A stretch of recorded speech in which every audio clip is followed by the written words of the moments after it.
You are watching the New American Media.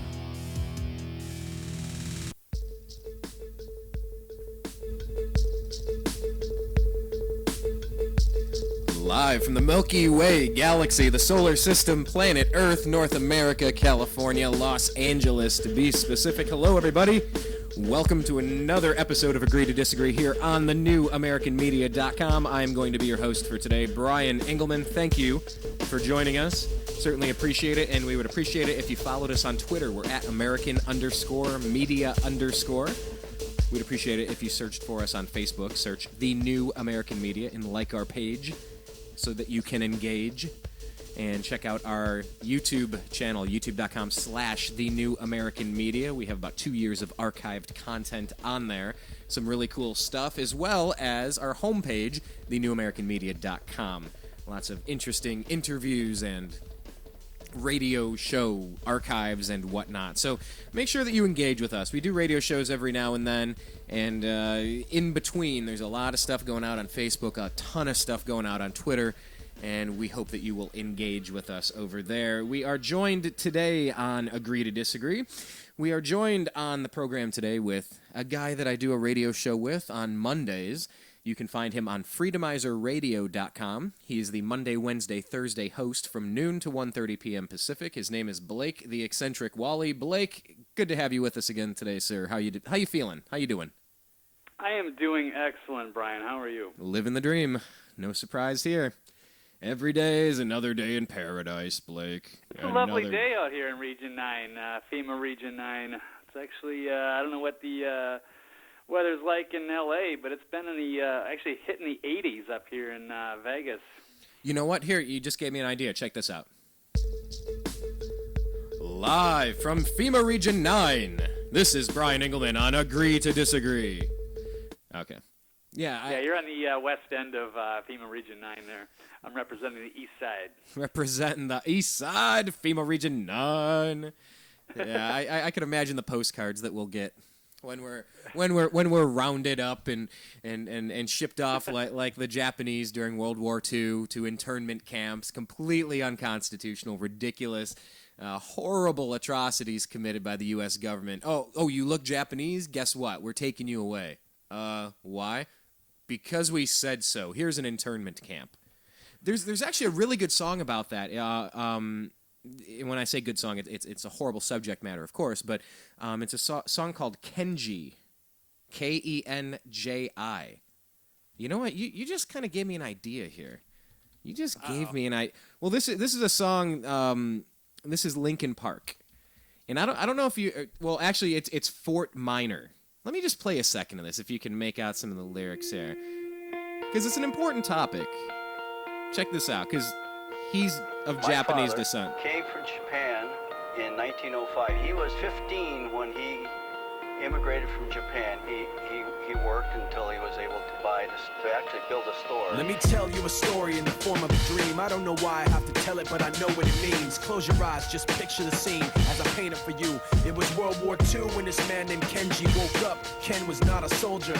He was just a man with a family who owned a store in L.A. That day, he crawled out of bed like he always did, bacon and eggs with wife and kids. He lived on the second floor of a little store he ran. He moved to L.A. from Japan. They called him immigrant. In Japanese, he'd say he was called Issei. That meant first generation in the United States, when everybody was afraid of the Germans, afraid of the Japs, but most of all afraid of a homeland attack. And that morning, when Ken went out on the doormat, his world went black, cause right there, front page news, 3 weeks before 1942, Pearl Harbor's been bombed and the Japs are coming. Pictures of soldiers dying and running. Ken knew what it would lead to, just like he guessed. The president said the evil Japanese in our home country would be locked away.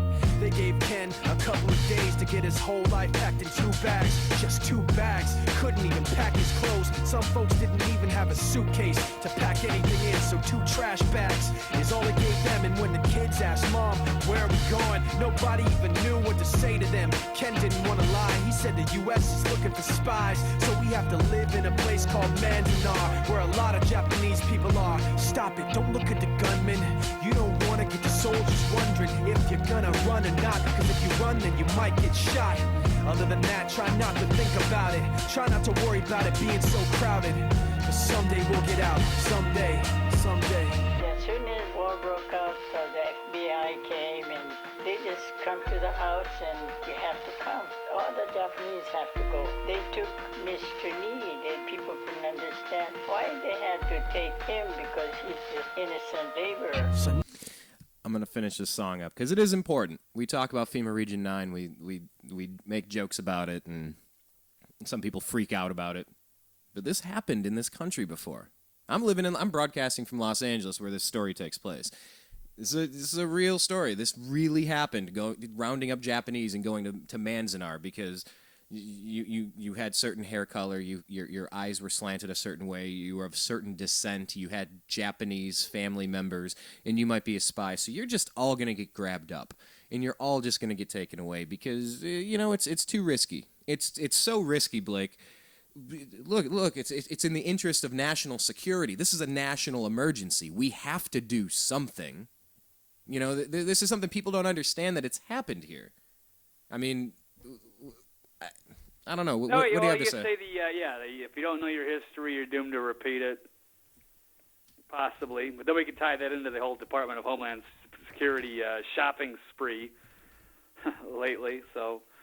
Okay, we'll jot that note down, and we'll get back to that in a second. Because, I mean, that does tie into Janet Napolitano. What was that, 3 years ago at this point, where talking about potential terrorists? Potential terrorists? Well, the L.A. Times just ran a story about how white men are the new terrorists. Oh, fantastic. Southern Poverty Law Center, Mark Potok, and we'll be covering that. That was all hot news items of the week. In fact, I'm looking at the one of the videos here, the picture with former MSNBC primetime anchor Ed Schultz. He's now been pushed to the weekends. But, really? He was my favorite. Right. Yeah, it's time for house cleaning, but I think there's two other people that are more deserving to go. But what's odd is they usually get rid of the good ones at MSNBC. Every once in a while they have like somebody who's actually different and has a different opinion and isn't afraid to ask some challenging questions, and then they usually get the axe. The Donahue, Pat Buchanan, with Radigan, Dylan Radigan, Jesse Ventura, Zink of the Young Turks. Well, there's this Olbermann. Did I mention Olbermann? Okay. My other favorite. Right. This report that I'm referencing here, 9-page document titled "Right-Wing Extremism: Current Economic and Political Climate Fueling Resurgence in Radicalization and Recruitment." This drew outcry from veterans groups, Republican lawmakers, and conservative activists followed, but the reaction spread to Democratic lawmakers and liberal-leaning groups.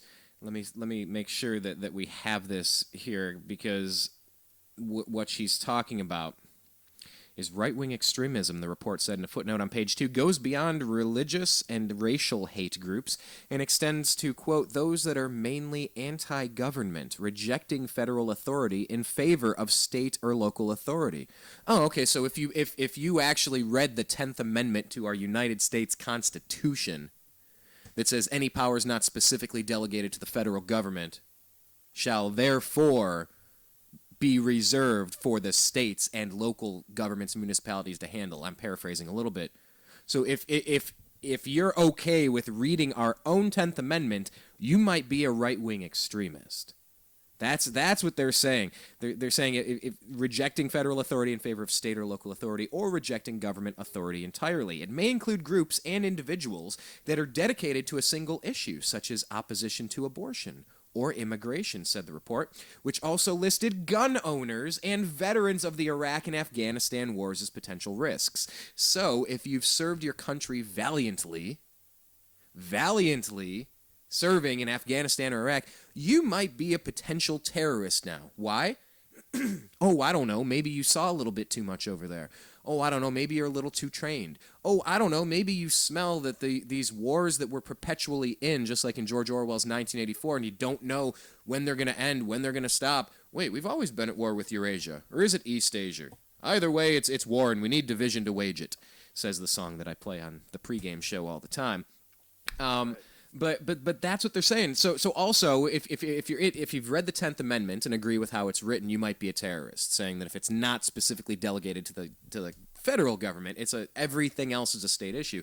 You might be a terrorist. It's like that Jeff Foxworthy skit. You might be a redneck you might be a terrorist if you own a gun. Wait, we have a Second Amendment. It was the second most important thing. So if you were on... wouldn't it be great if we just had a list? If everybody had to go through universal background checks? Well, that just seems fair. That just seems reasonable. Except if Janet Napolitano, Blake, follow me here. I'm sorry, I don't mean to kind of just grab the mic and run with it, but I'm having a stream of consciousness moment here.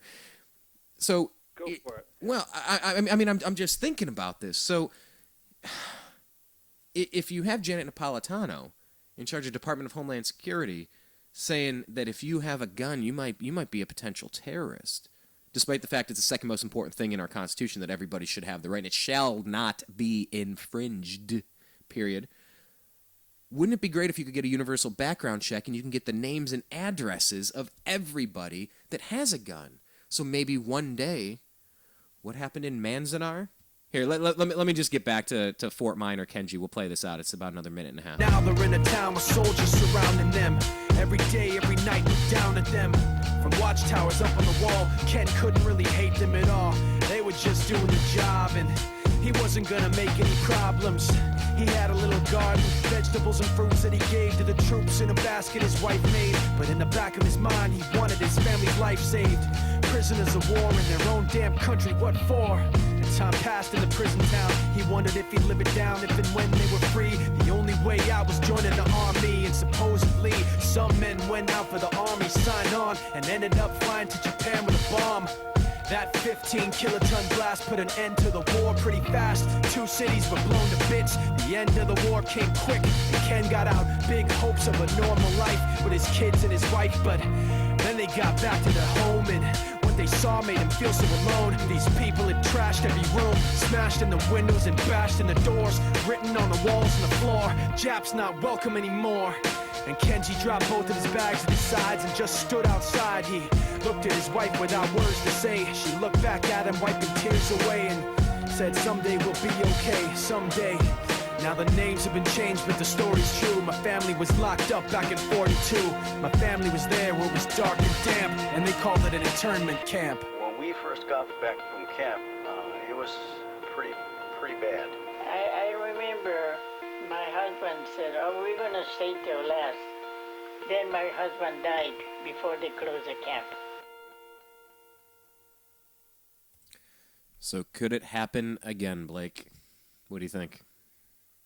Well, there is a very famous Jesse Ventura Conspiracy Theories episode that only aired once, where Jesse Ventura actually confronted Congressman Stevie Cohen, I believe, of Tennessee, at the very end of the movie. And you could probably find it on YouTube, although they're always taking it down.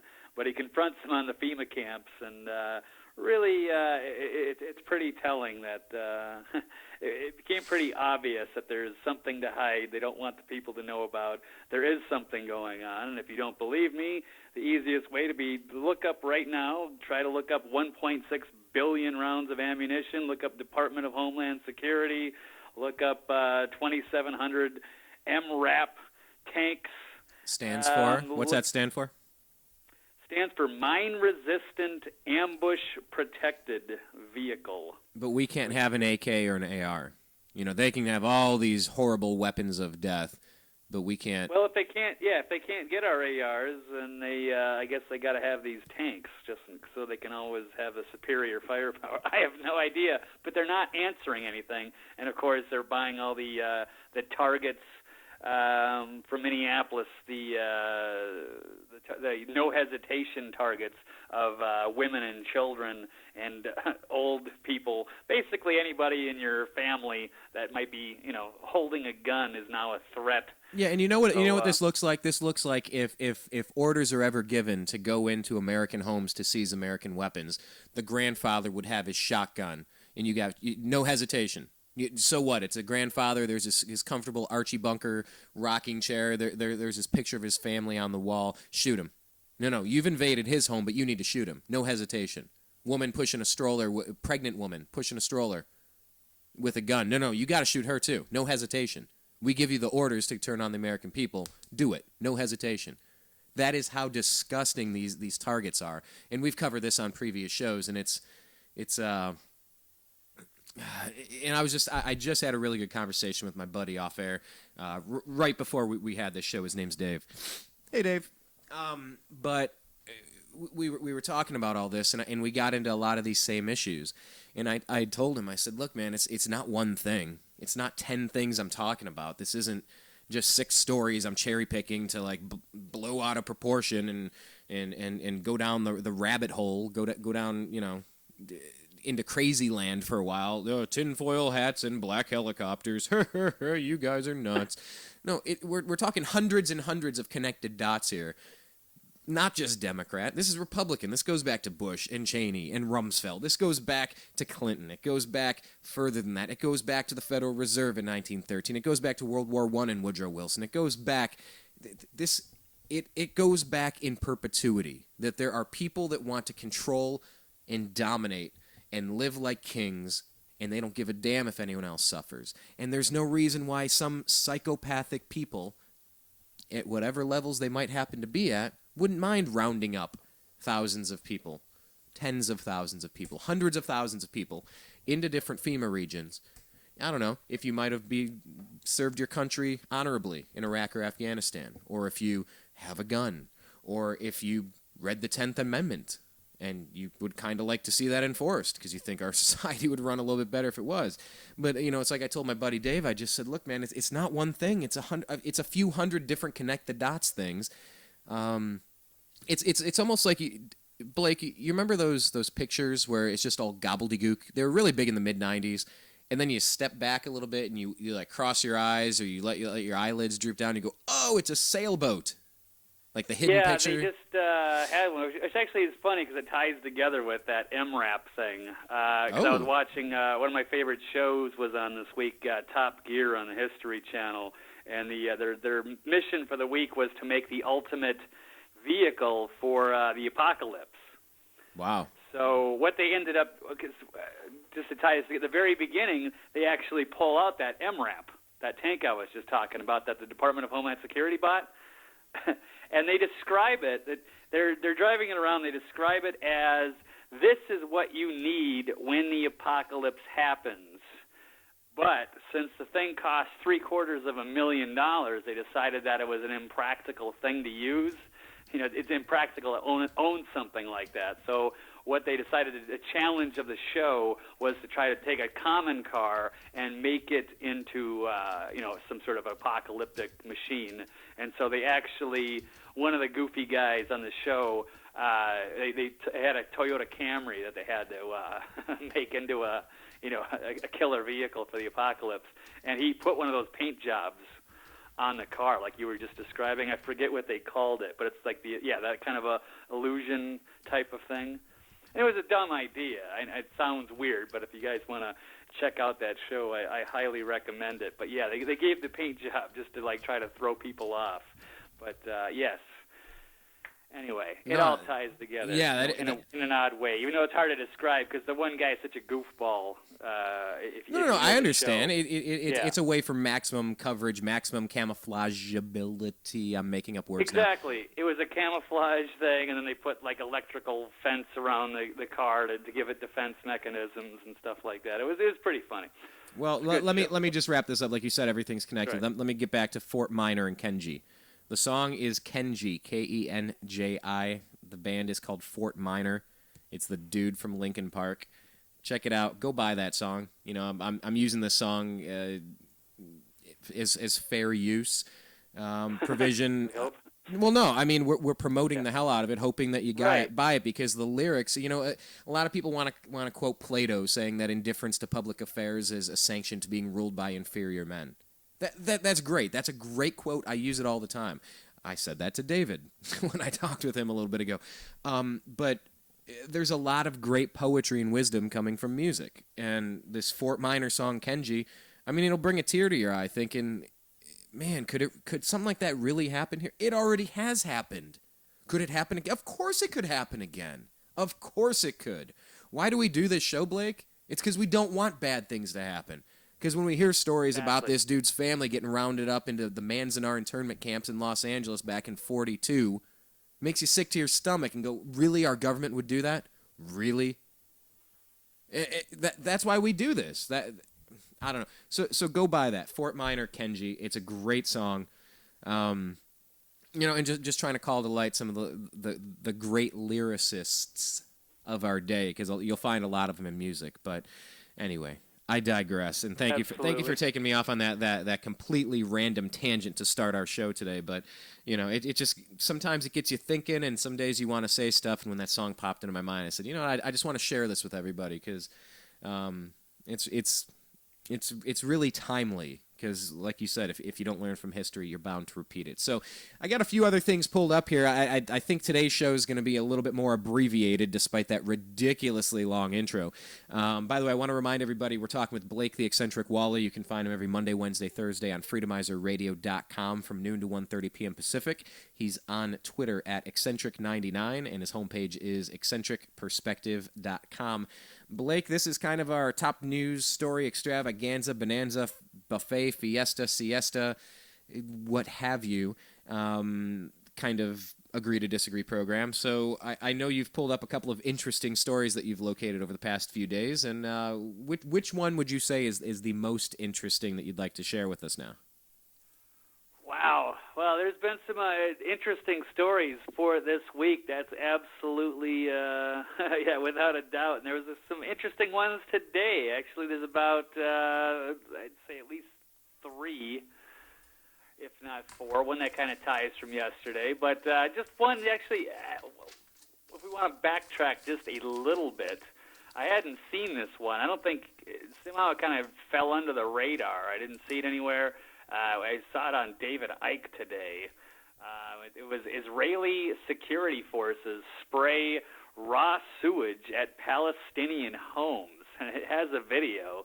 This is actually came out of March 6th, but since it's kind of reported today, and since the YouTube video, when I looked at it, only had about 1,000 views thus far, so I'm assuming it kind of fell under the radar. So hopefully we can push this into the mainstream and, well, no pun intended, and get to the bottom of this. Hang on.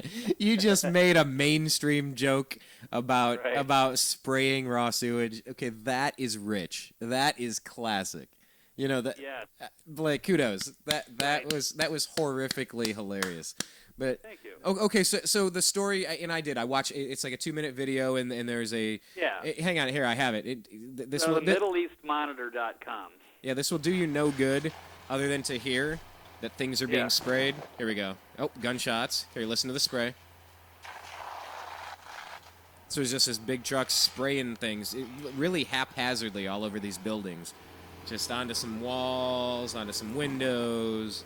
Yeah, like these are the water cannon guns. They're used for crowd control. Like it's almost like you could picture a fire truck or something, like firing a hose at people, and it's just basically to get to chase off the protesters.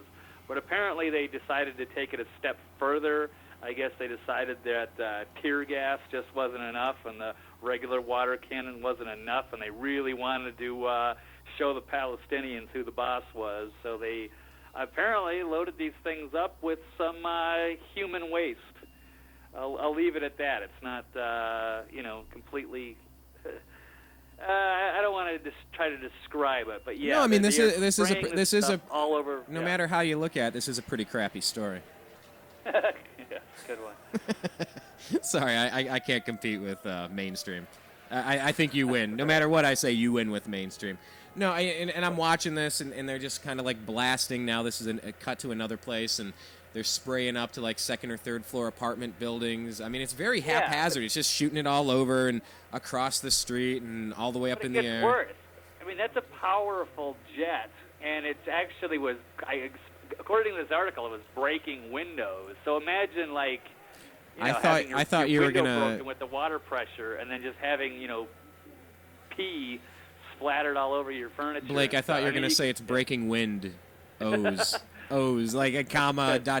with a long abbreviated pause, a pregnant pause or something there, because that would be another pun you could make. No, I mean, I don't know. I see water going left and right.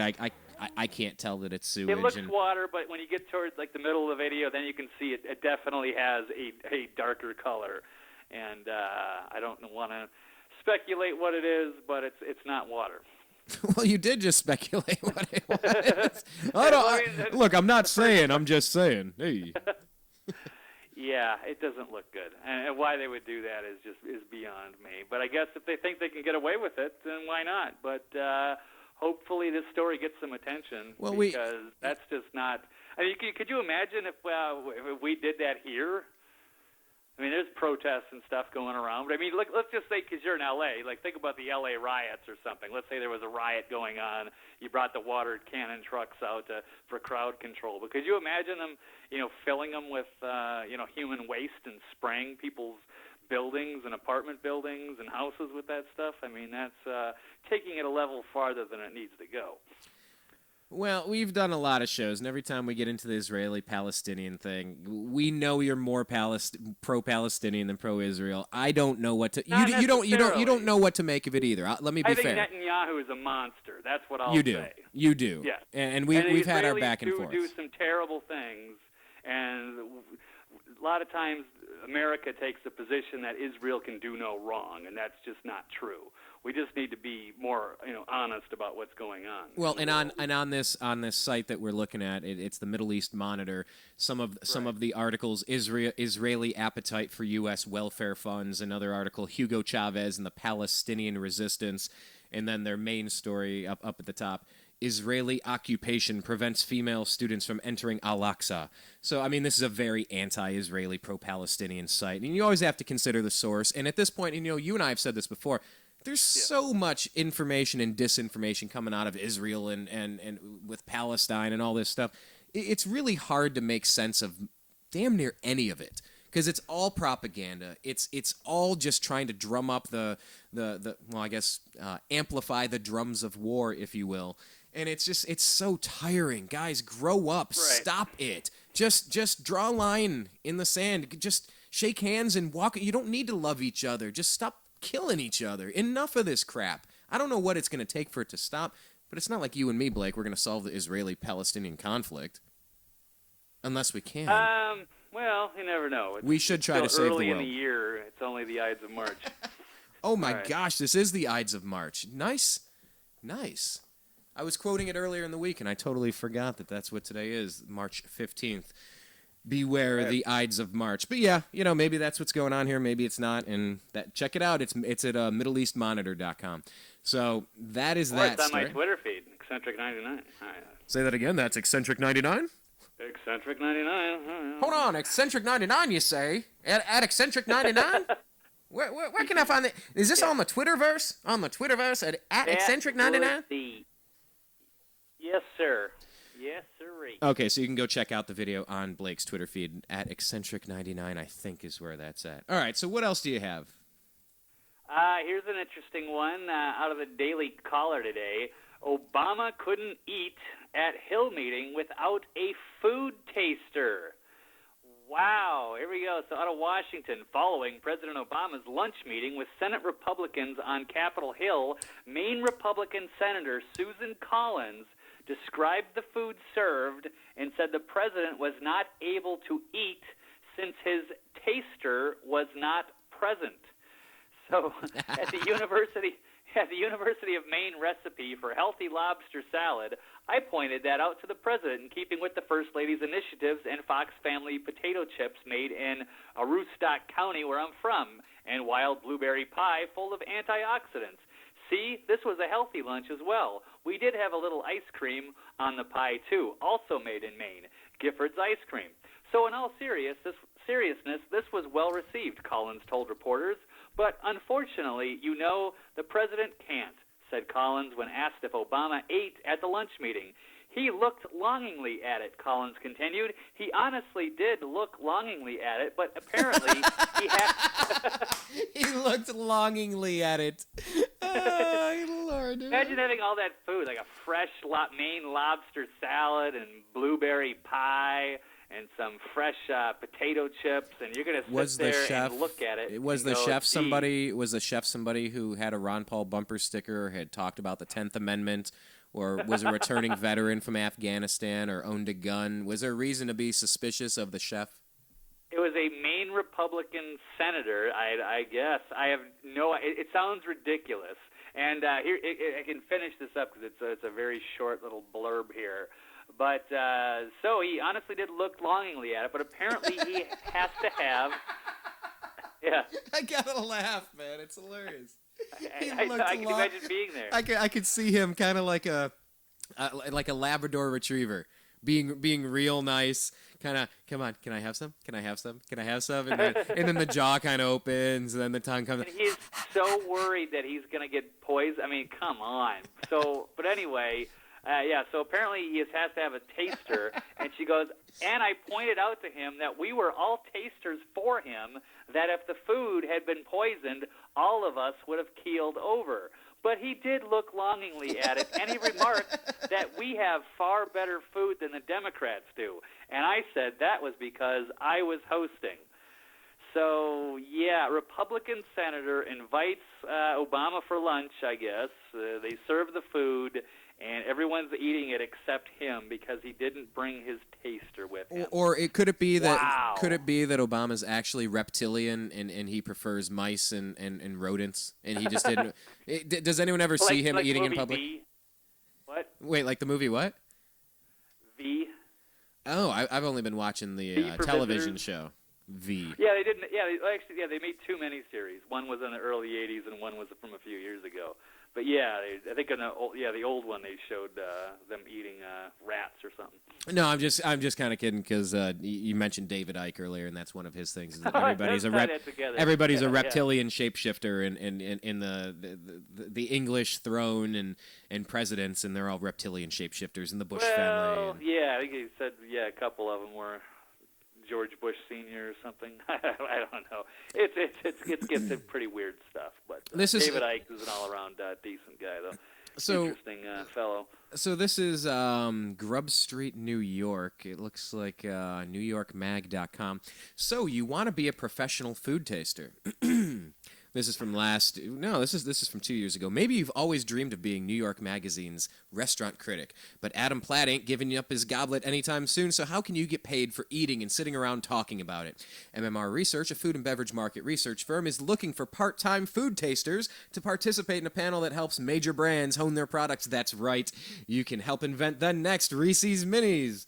I don't know, maybe that was timely 2 years ago. Valerie Malin, the firm's sensory director. I think that means she looks longingly at stuff. Now that's a title. Yeah. Tells us you don't necessarily have to be Robert Parker to qualify. Robbie Parker. Ooh, dude, he was the fake crier from the Newtown massacre. Robbie Parker? Maybe it's a different Robert. Yeah. Maybe that's a different Robert Parker. Go on YouTube real quick and look up Robbie Parker Newtown. The guy's laughing, turns around, he sees that the press conference is already starting. Are those on? And then he gets into character. I think 3 deep breaths. He has still, yeah. And then he says, "Hello, my name is Robbie Parker." And he's laughing his ass off 10 seconds earlier. It is the creepiest. Maybe this is a different Robert Parker. But anyway, you don't necessarily have to be Robert Parker to qualify. Just someone who's really in tune with your senses. Someone who can look longingly. We train them to move from being more of a naive consumer with subjective opinions to become analytical about what they perceive. But getting this gig won't be easy. Mylan already has 400 applications in hand and only plans to recruit 10 tasters. First, you'll be subjected to taste and odor recognition. Does that mean if you're in Washington, you need to be able to smell BS, or you need to be able to filter out the constant stench of BS? It probably helps, but it's not required. Now, that ties into the previous story talking about blasting BS into, S. Anyway, I digress. So you'll be subjected to taste and odor recognition tests to see whether you can identify differences in sugar, salt, and caffeine levels of certain products. We give them things of different complexness, to see how they can describe them. We want people who are above average in terms of their perception levels, but who can also be articulate about what they perceive. A couple more paragraphs here, Blake, because you got me so interested in this food taster.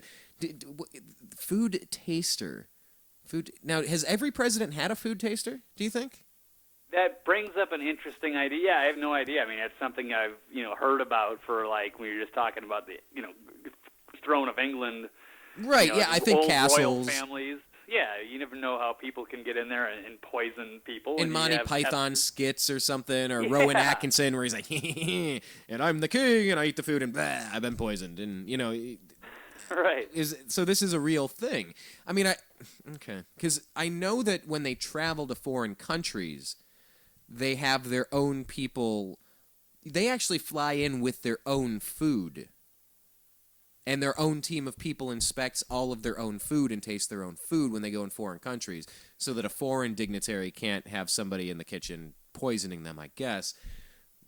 This has me thinking longingly about being a food taster. If you're hired, you'll be taught the lexicon of sensory descriptive analysis. You'll use a computer program to rate a given food's properties, creating a sensory profile, says Mylan. This gives you a full description of the product experience, but it also quantifies you so that you can compare different products and prototypes. This is written like an instruction manual for how to build the internet. Anyway, compare different products and prototypes so that we can capture the differences and understand why people like different things. That way clients can have a clear strategy of what they can launch. So how have companies tailored their products based on MMR's research? In the case of coffee, says Mylan, a lot of companies will have something really strong and bitter and something much smoother and lighter. Same with chocolate. Mylan has found that people like these tastes for different reasons. Maybe something strong and bitter evokes authenticity and naturalness. With people that like milky, creamy chocolate, it's going to be much more about the indulgence and the comfort. Has MMR's research found differences in preferences among genders on ethnicities? Well, quote, demographics and social background has very little effect on people's preferences, end quote, says Mylan. People have different preferences, but only occasionally does it have to do with whether they're girls or boys. For instance, in the case of alcohol, women tend to prefer something sweeter, but it's very rare. So there you have it. If you think you have what it takes to do this for 2 or 3 hours a day, 2 or 3 days a week, for at least a year, ask for an application at Sensory Panel. And you're willing to die, I guess. They give a good package in case you do get poisoned? Well, I think that the President's Men, all the President's Men, wasn't that about extreme corruption in the White House, the Woodward and Bernstein movie, All the President's Men? Oh, it doesn't relate to this White House. We currently have the most. We have a very transparent. We have the most. You shouldn't say such disrespectful things about our dear leader. We have the most transparent administration in history.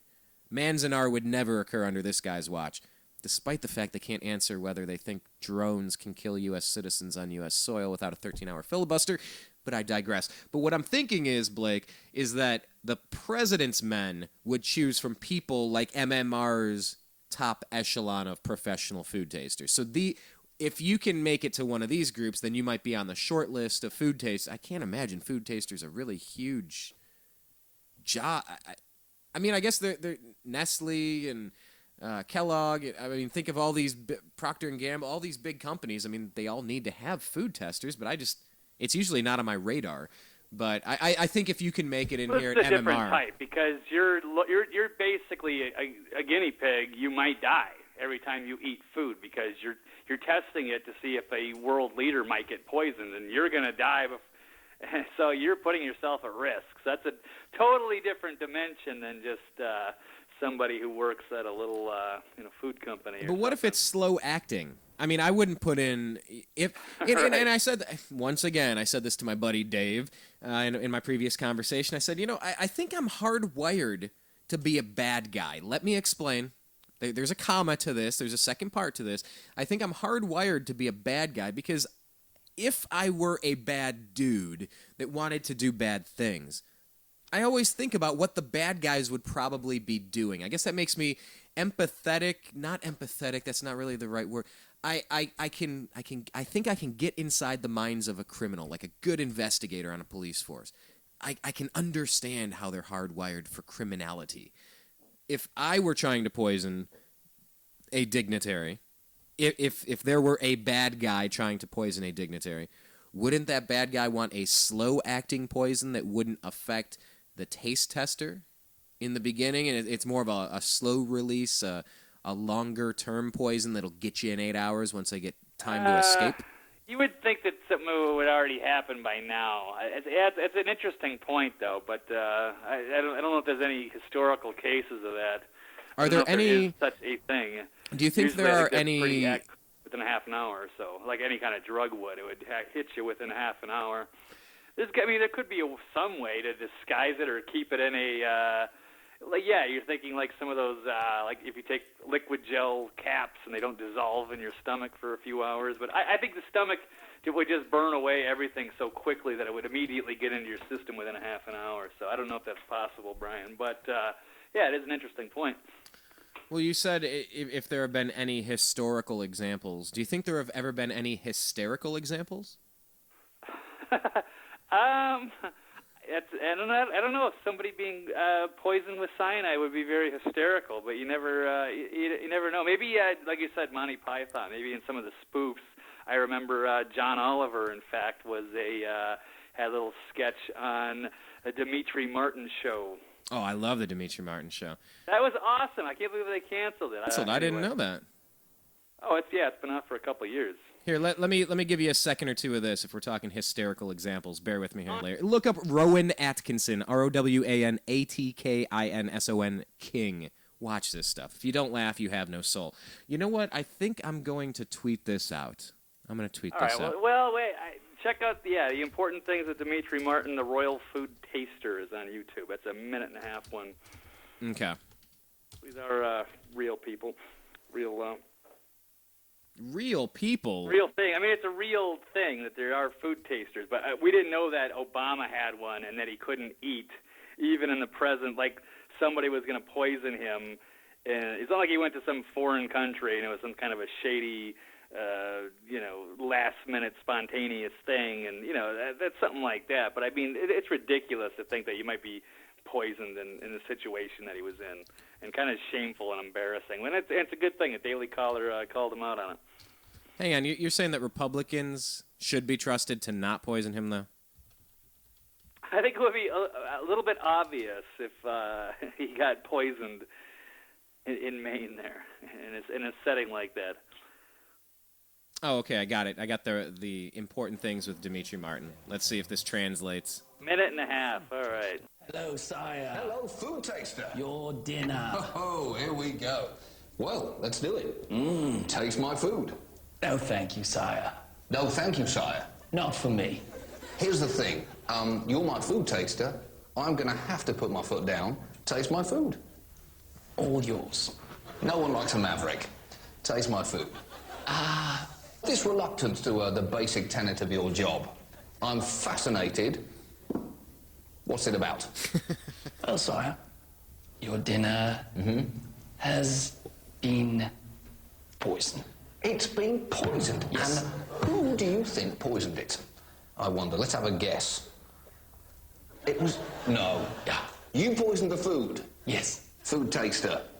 Yeah. Right. Did your plan, this dastardly plan, completely rely upon me as king, for the first time in my entire life, not wanting you to taste this food? Indeed. Oof, it was a long shot. Yes. Hail Mary. Hail Mary. Really? Well, God, you're still going for it, and that I admire. Tell you what, I will. I'll give it a go, shall I? I'm eating it. I'm eating it. Oh, look at him. I'm eating it. Yeah, I'm eating it. Oh, yum, yum. Kill him. Kill him. Okay, yeah, all right. Yeah, I guess today's show is all about promoting other people's endeavors. So go get Kenji by Fort Minor. Go look up Rowan Atkinson King. Look up Dimitri Martin because he's hilarious. Yeah, buy the box sets for Dimitri Martin. Important things. I just kidding. All right. No, I'm not kidding. I had it. That was one of the 1,500 shows that I had set to record on my DVR. Dimitri Martin. I think it's probably on Instant Netflix too. But yeah, it was a great show. I think he had 2 seasons, right? Yeah, definitely 2. The first season was funnier. I thought the sketches were on par with just about anybody's. I think. Well, I mean, you got to say John Benjamin added a lot of creative, talent to that as well. But yeah, Dimitri Martin's a pretty funny guy. So it was a good combo, good show. Unfortunate.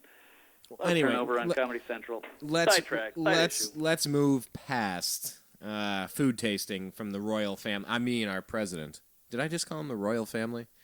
Well, he thinks he's the new American royalty, apparently.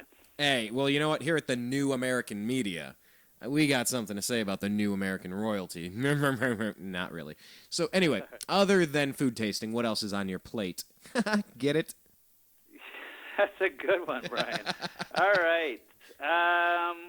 Well, let's see. Here's a minor one here. This Fort one's Minor? out of today as well. I don't want to say minor one. It's a big deal, actually. Blake, is it Fort? Switching gears. Is it Fort Minor?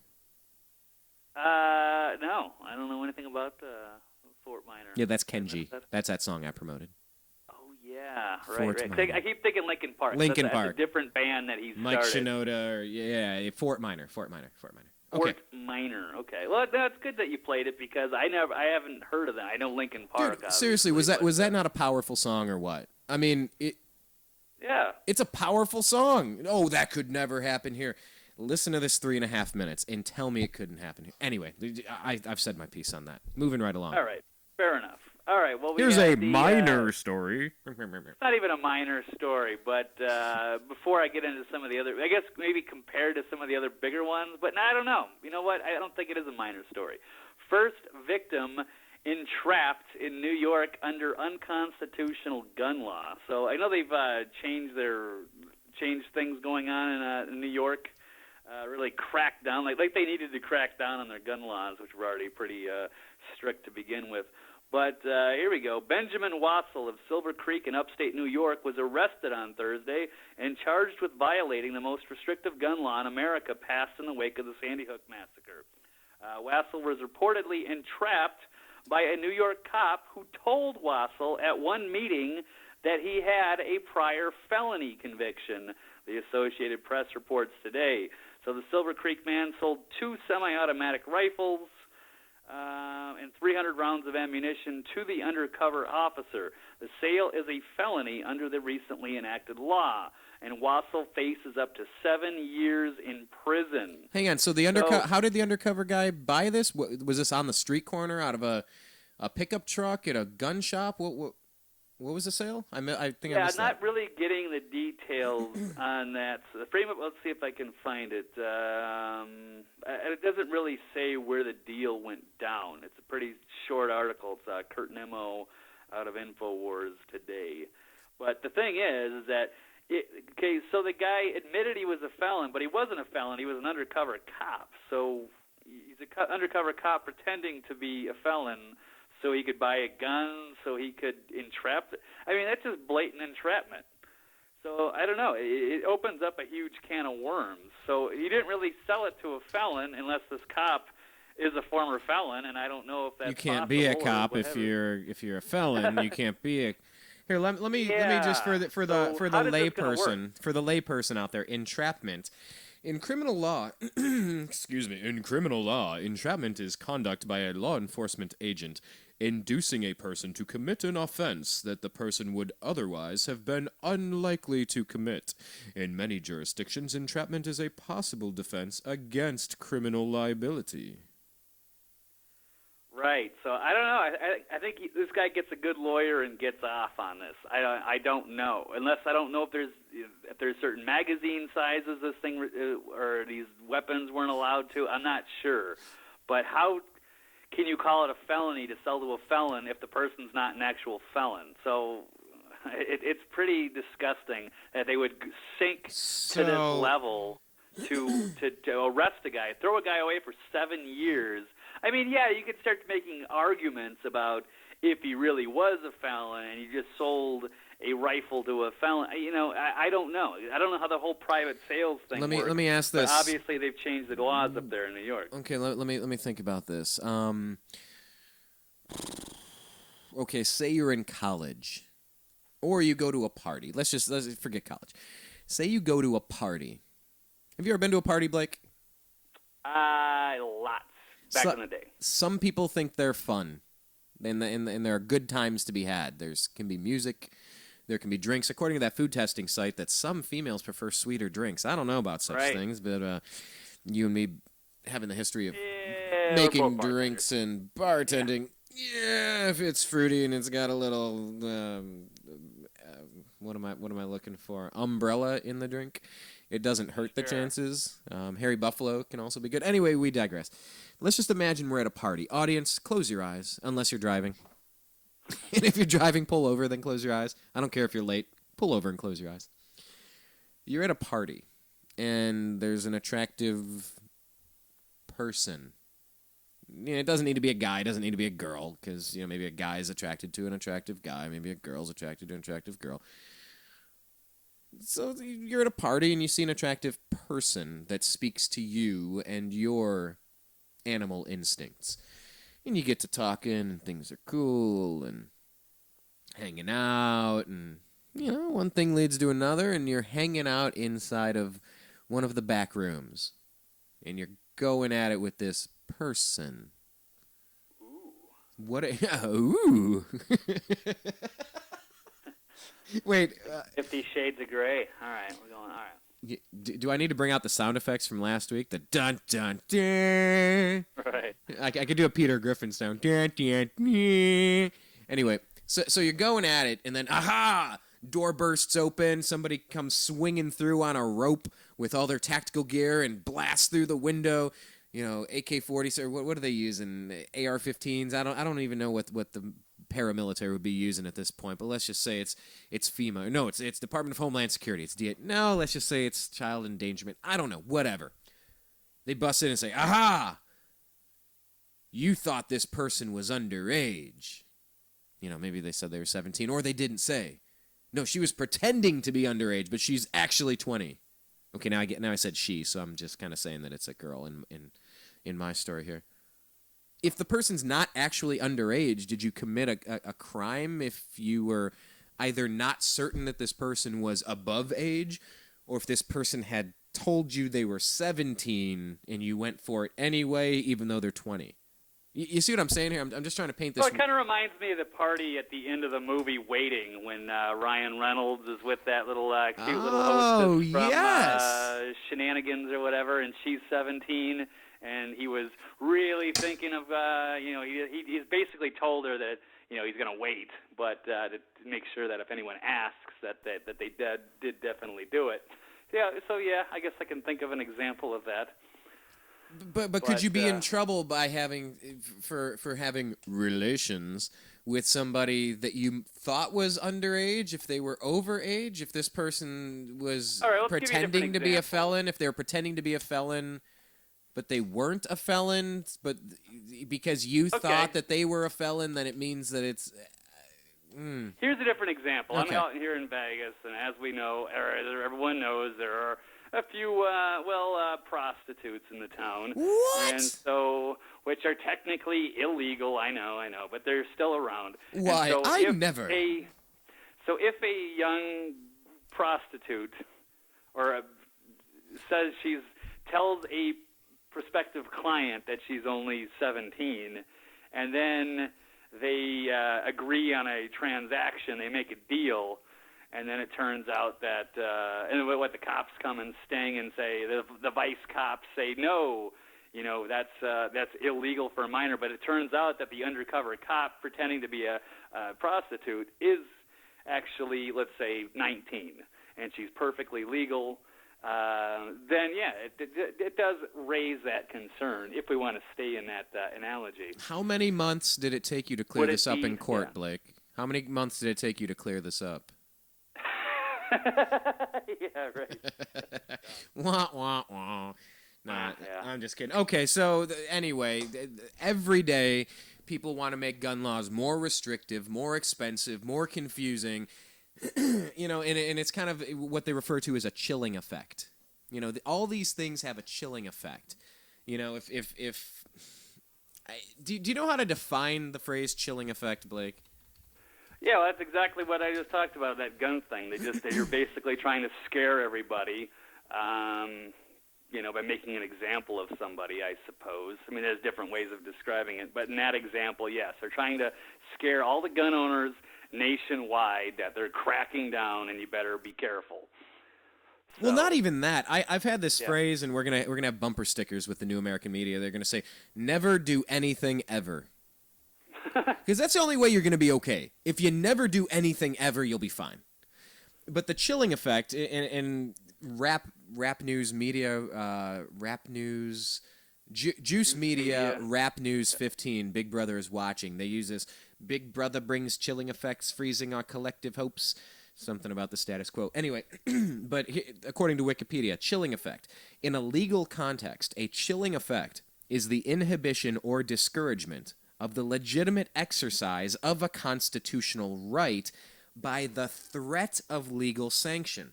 The right that is most often described as being suppressed by a chilling effect is the right to free speech. A chilling effect may be caused by legal actions such as passing of a law, the decision of a court, or the threat of a lawsuit, any legal action that would cause people to hesitate to exercise a legitimate right, freedom of speech or otherwise, for fear of legal repercussions. When that fear is brought about by the threat of a libel lawsuit, it is called libel chill. A lawsuit initiated specifically for the purpose of creating a chilling effect may be called a strategic lawsuit against public participation, or a slap suit. So, that's kind of what I'm thinking is going on here with all of these damn gun restrictions. You make it so expensive, you make it so confusing. You parade people out. Remember when that YouTube filmmaker was arrested and paraded out in the middle of the night in California because he made the incendiary video for Benghazi that directly led to the deaths of Ambassador Chris Stevens and all those other people, despite the fact that nobody watched the video and the video had nothing to do with it, but they still arrested the guy? Yep. That was a chilling effect brought about by the Barack Obama White House. An orchestrated chilling effect to attempt to get it's the American people, but it's all people, to never say anything bad about Islam ever again. That's what that was to me. Ever since that I saw that and looked at that story, it's chilling effect. It's trying to get people to think twice. Well, if I make a video that makes fun of Islam or Muslims or Muhammad, could I be arrested in the middle of the night? What did I do? Well, I have a freedom of speech. I can say what I want unless I'm arrested. Well, I can be in this country in 1942. It's not like anything bad's going to... Wait, I'm Japanese? Wait, you can take me to an internment camp? It's a chilling effect. It's designed specifically, and then well thought out, or just a repercussion, a side, an unintended consequence maybe, but a lot of times these are intentional. Don't stand up or you're going to get smacked down kind of things. And all of these gun laws and gun restrictions, I think that Cass Sunstein, the czar in the White House, trying to manipulate behind the scenes all these little tweaks and turns to try to manipulate public behavior. I think this stuff is legitimately intended to have a chilling effect to get people to stop doing certain things out of fear for a repercussion on something that they have a legal right to. Your thoughts? Yeah, it's pretty disgusting what they did here. It says the defendant is accused of illegally selling assault weapons not once but twice, because he sold two to the same guy. So they're going to give him, two accounts? So said New York State Police Superintendent Joseph D'Amico. Add to that, he was willing to sell to someone without knowing anything about their background, and it's exactly the type of dangerous and illegal activity that could lead to more gun violence in our communities.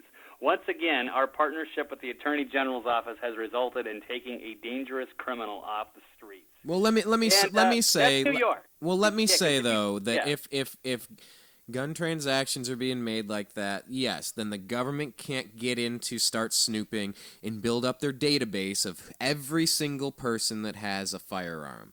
They want that information desperately. Now, I don't want to see any more Sandy Hook tragedies. I don't want to see any more shootings in Colorado movie theaters. I don't want to see any more Colorado shootings. I don't want to see stupid violence anywhere. I don't want to see the building right next door out here get shot up with 6 bullets. But you know what? It happens. It happens because there are bad people that are reckless and do things. Now, I get why they want to make sure that they can track every transaction, but it's a slippery slope. If you can identify every Japanese American in 1942, you can round up every Japanese American in 1942. if you get a database of everybody with a gun, and Janet Napolitano in 2009 talking about if you have a gun, you might be a potential terrorist. Well, screw you, Janet Napolitano. I have a Second Amendment right to do that if I choose to. But if you're on the database, you too could get rounded up. Well, that can't happen here. Listen to Kenji by Fort Minor. Those guys didn't do a damn thing wrong, except they were here and they looked different, or they had a different belief system. It could happen here, and it's a slippery slope. And it has the chilling effect of, I don't even want to get a gun. It's too much hassle. It's too expensive. I don't even want... Ha-ha, we got him. Cass Sunstein is... What is he? The former administrator? The White House regulatory czar? I think he's still there. Okay. As far as I know, yeah. Well, he was the former administrator of the White House Office of Information and Regulatory... Anyway, yeah, I mean, that's what he does. He sits behind in a little creepy, dimly lit dungeon or something, and what can I do? If I can create a chilling effect on such and such, we can shift the public behavior. And he's playing lab rat with you, the American people.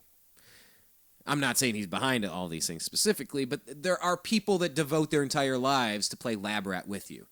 And I just, the danger of having a massive list of everybody who's armed, there's a danger for the good guys in that. Now, I don't want crazy sociopaths and psychopaths to get weapons, but what makes you what makes you crazy? What makes you crazy? Are you a tinfoil hat wearer? Are you a black helicopter person? Are you a crazy conspiracy theorist? Are you a right-wing nut job? Who gets to define who's allowed to have a gun or not? Because that's my concern with all the mental health stuff, Blake. My concern with it is there's a line on The Simpsons where Lisa asks Homer when he joins a vigilante group. Lisa says, well, if you're the police, who will police the police?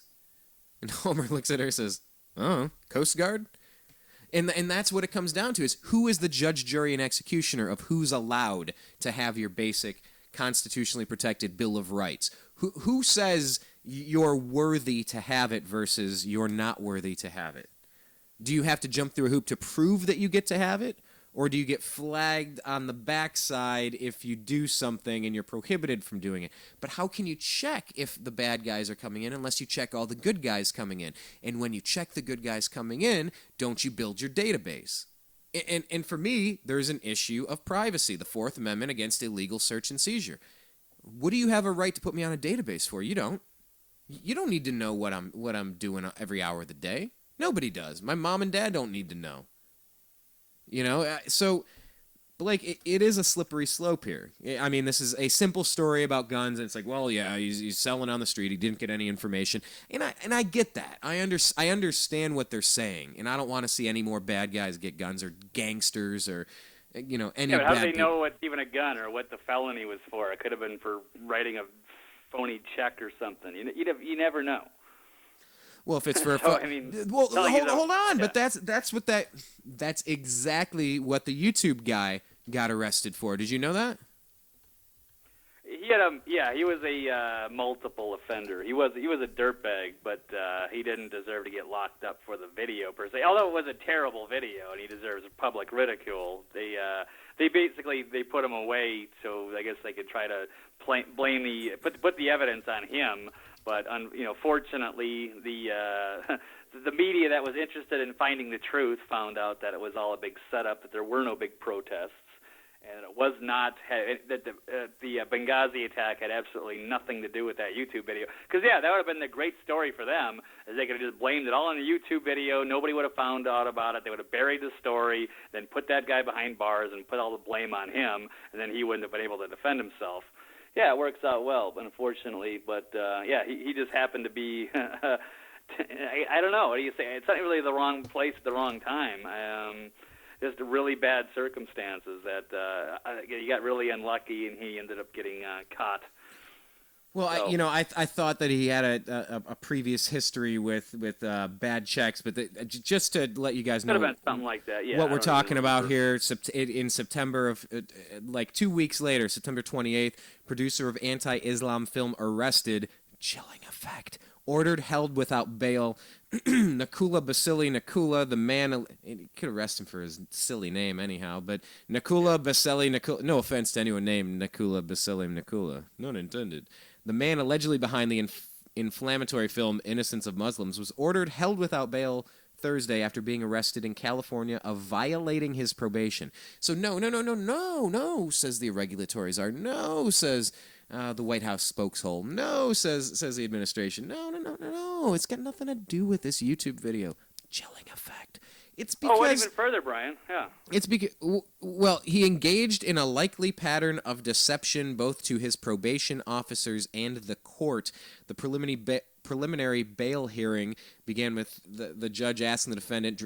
I don't care what he's dressed in. Jeez. What his true name was. Mark Basili Youssef. Judge asked him again, what's your name? Mark Basili.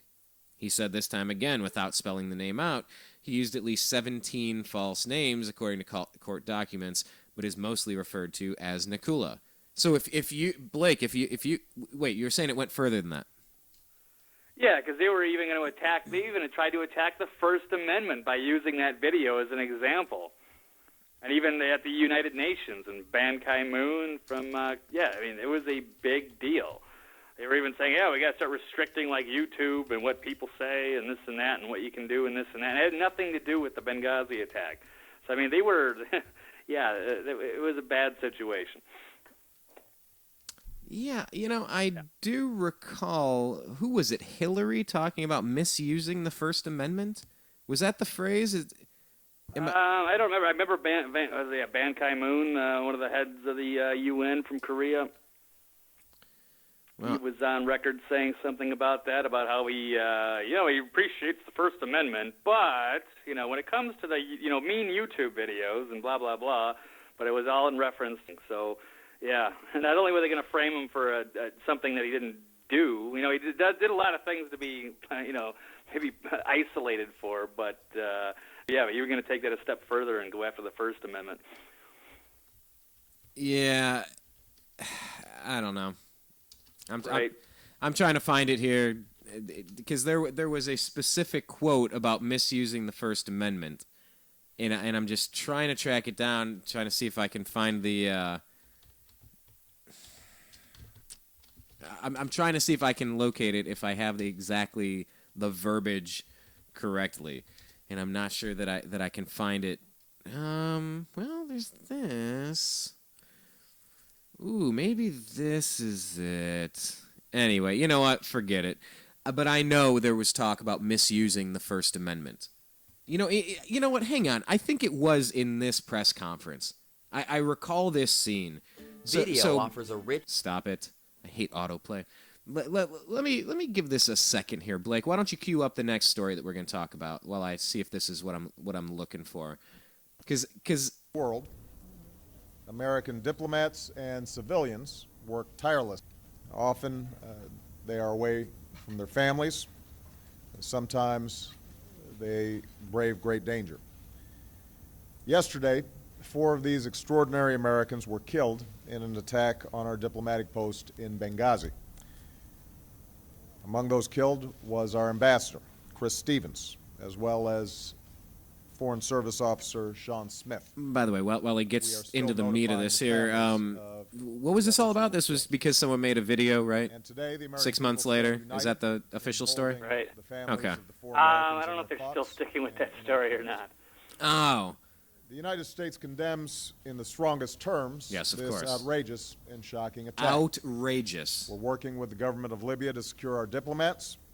I've also directed my administration to increase our security at diplomatic posts around the world. And make no mistake, we will work with the Libyan government to bring to justice the killers who attacked our people.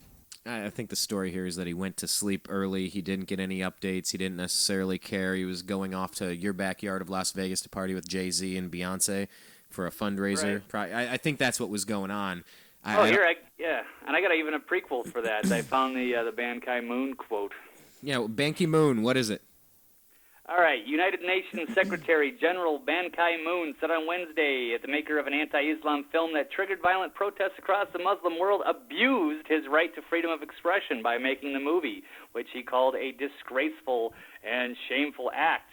And it said it sparked days. This is before we all had all the answers, because this is from September 20th. So it says, it sparked days of deadly anti-American violence in many Muslim countries, including an assault on the U.S. consulate in Benghazi in Libya in which the U.S. ambassador died. Quote, freedoms of expression should be and must be guaranteed and protected when they are used for common justice, common purpose, Ban told a news conference. Common purpose? What does that mean? Common purpose? Who's the jury on that one? Well, if it's not my common purpose. Oh, good. Perfect. Right. Perfect. So, yeah, to finish this up, so when some people use this freedom of expression to provoke or humiliate some others' values and beliefs, then this cannot be protected in such a way. My position is that freedom of expression, while it is a fundamental right and privilege, should not be abused by such people, by such a disgraceful and shameful act.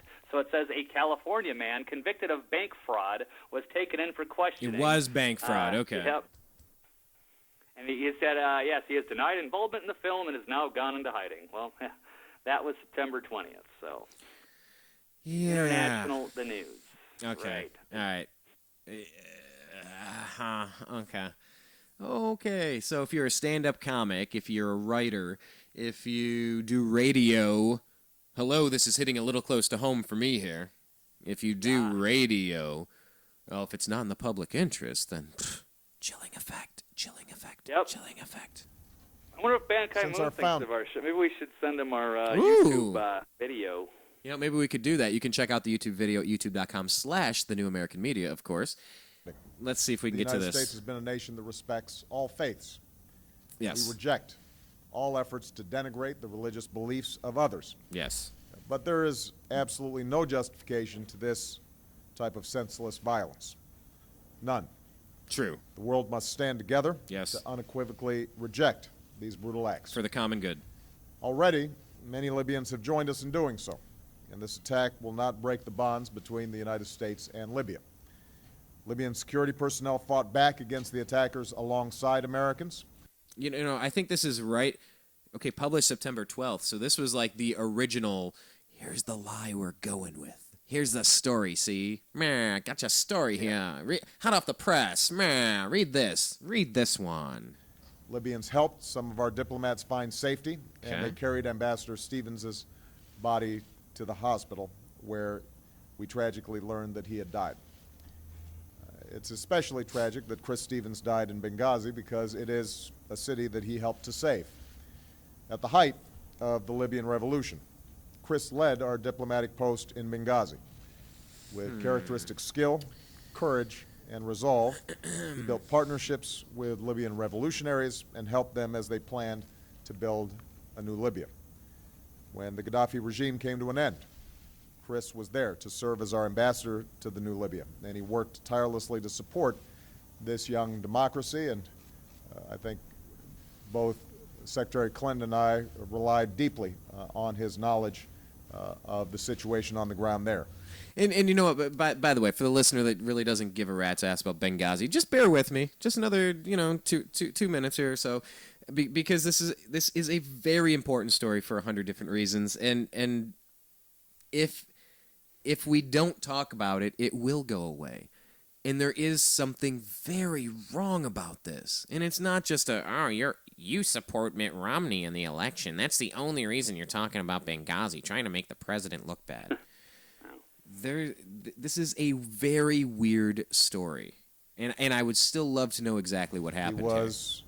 And I saw that they're really pushing right now, trying to get a hold of the Benghazi survivors. Really making a push. I'm seeing it on Fox News left and right. It's only been 6 months, yeah. Exactly. Yeah, anything prior to 6 months, that's just unrealistic to think that we could talk to somebody while their memory's fresh. A role model to all who worked with him. Yes. And to the young diplomats who aspire to walk in his footsteps. So inspiring that you didn't care, you went to sleep early so you could go party in Vegas. You didn't care. Along with his colleagues, Chris died in a country that is still striving to emerge from the recent experience of war. Today, the loss of these 4 Americans is fresh, but our memories of them linger on. By the way, Hillary's alongside him the whole time, hands crossed, brow furrowed, nodding along, thinking, How soon can I become president? I have no doubt that their legacy will live on through the work that they did far from our shores and in the hearts of those who love them back home. Of course, yesterday was already a painful day for our nation as we marked the solemn memory of the 9/11 attacks.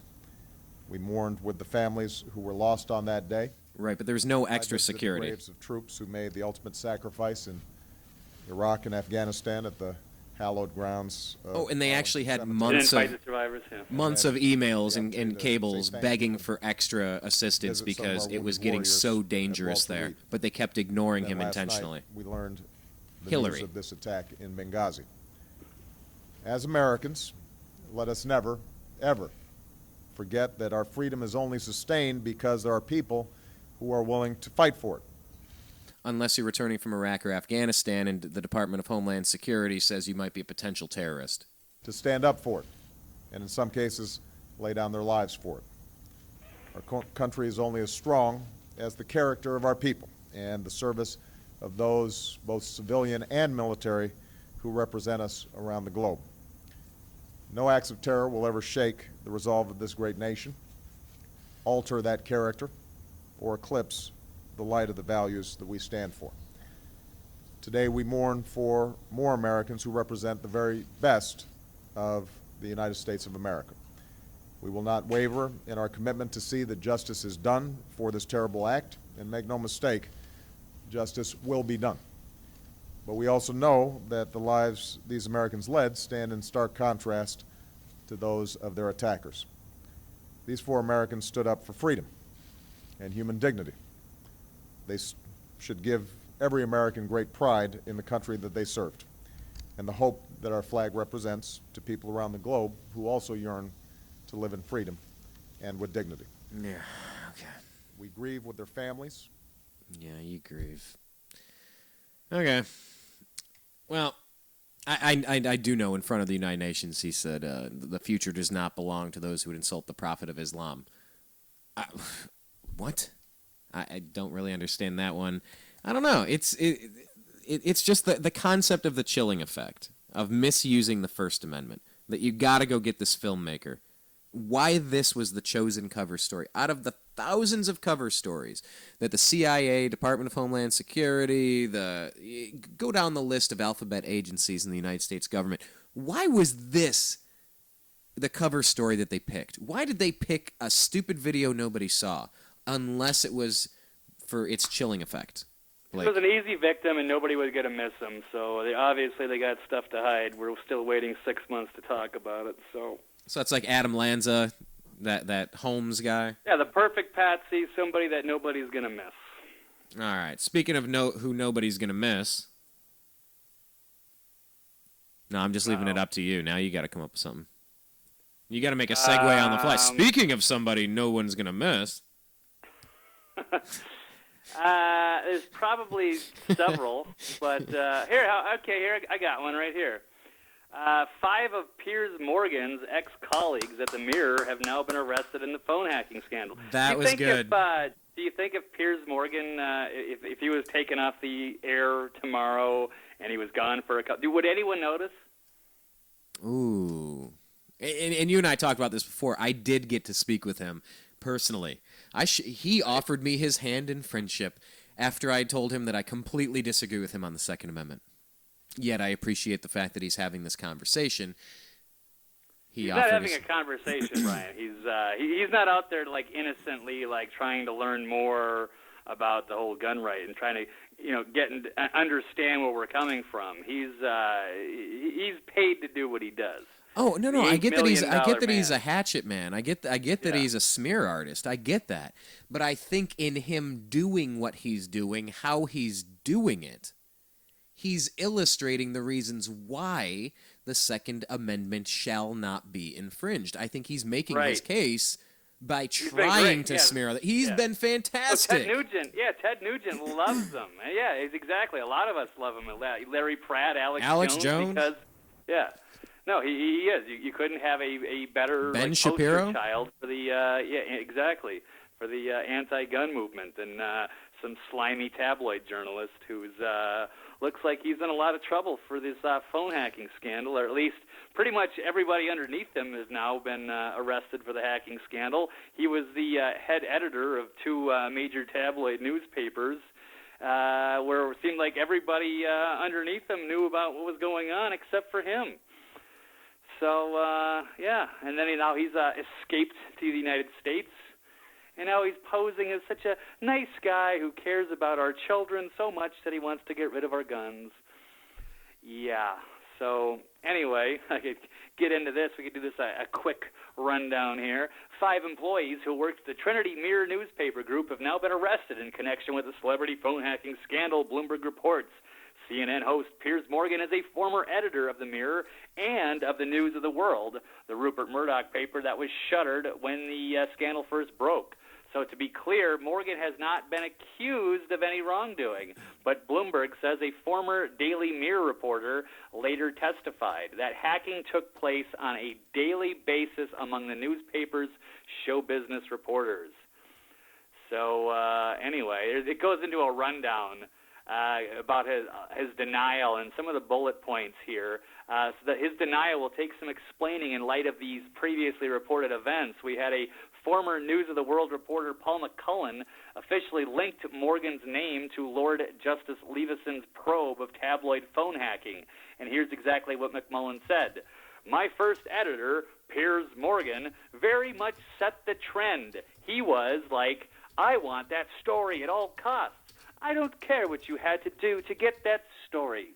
Yeah, can you lay on your accent a little thicker? Can you try that again with a little bit more of a thicker accent? Maybe Mark Levin can announce the story, like he can announce that. Yes, according to former News of the World reporter, was talking about his old boss Piers Morgan, who would quote say, "I want that story at all costs.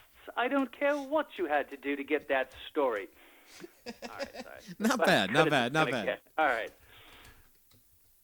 So, yeah, there's a bunch of this stuff. Morgan and the 13th person arrested in the scandal, James Desborough, both worked at News Corp's News of the World, and both worked on the story of Paul McCartney's divorce, which is said to be based on voicemails. Yeah, they were listening to Paul McCartney's, talking to his wife, or his ex-wife. I mean, it's just disgusting. I mean, imagine like you're having an emotional argument with your significant other, and then I have no idea what that's like. Tabloid creep, yeah, exactly. But I didn't want to tie that together. Anyway, moving on. Imagine having. Hey, you never know. Maybe Piers Morgan was on the other end, hacking into your phone. Get that story at all costs. Telling his little CNN lackeys, right? I mean, how slimy? Like what? You want to hide in dumpsters and garbage cans? You want to put up a little cup to the outside wall so you can listen into I mean, just sneaky, creepy, snoopy, disgusting gutter trash. It's the National Enquirer of England. It's just gutter trash. Basically, what it is. Yeah.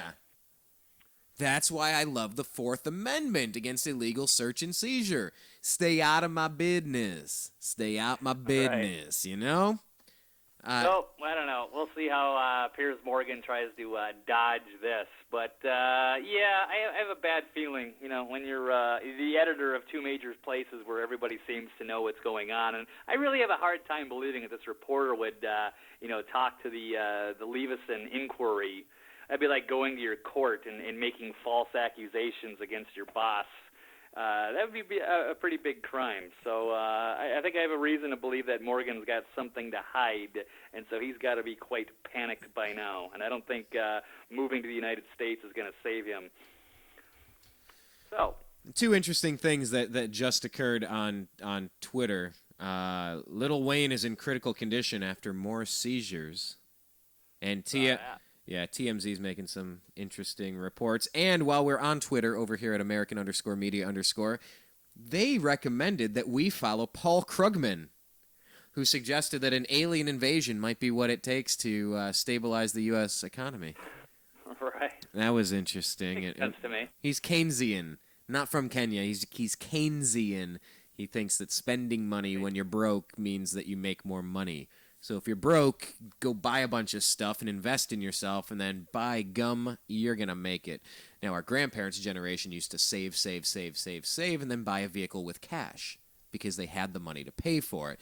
But that's not what Paul Krugman thinks. So despite the best efforts of Twitter recommending that we follow Paul Krugman, I think I'm going to decline at this particular moment to follow Paul Krugman. But we hope that you follow us at American_media_, and then Blake is at Eccentric99.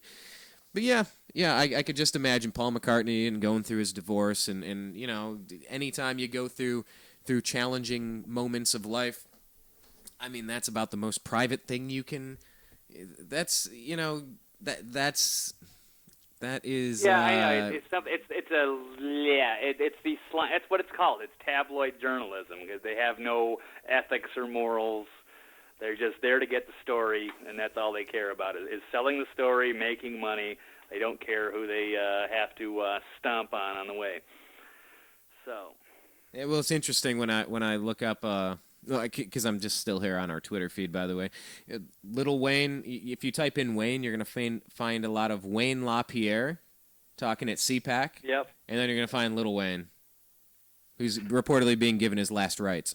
And it's just running rampant with rumors at this point. Tabloid journalism, if you will. But anyway, he just, his rapper pals have tweeted that he's alive and well. Because I know that's why you're tuning in to Agree to Disagree in the New American Media, because you want to know the up-to-date Lil. It's hard to say the word Lil. Right. Lil Wayne.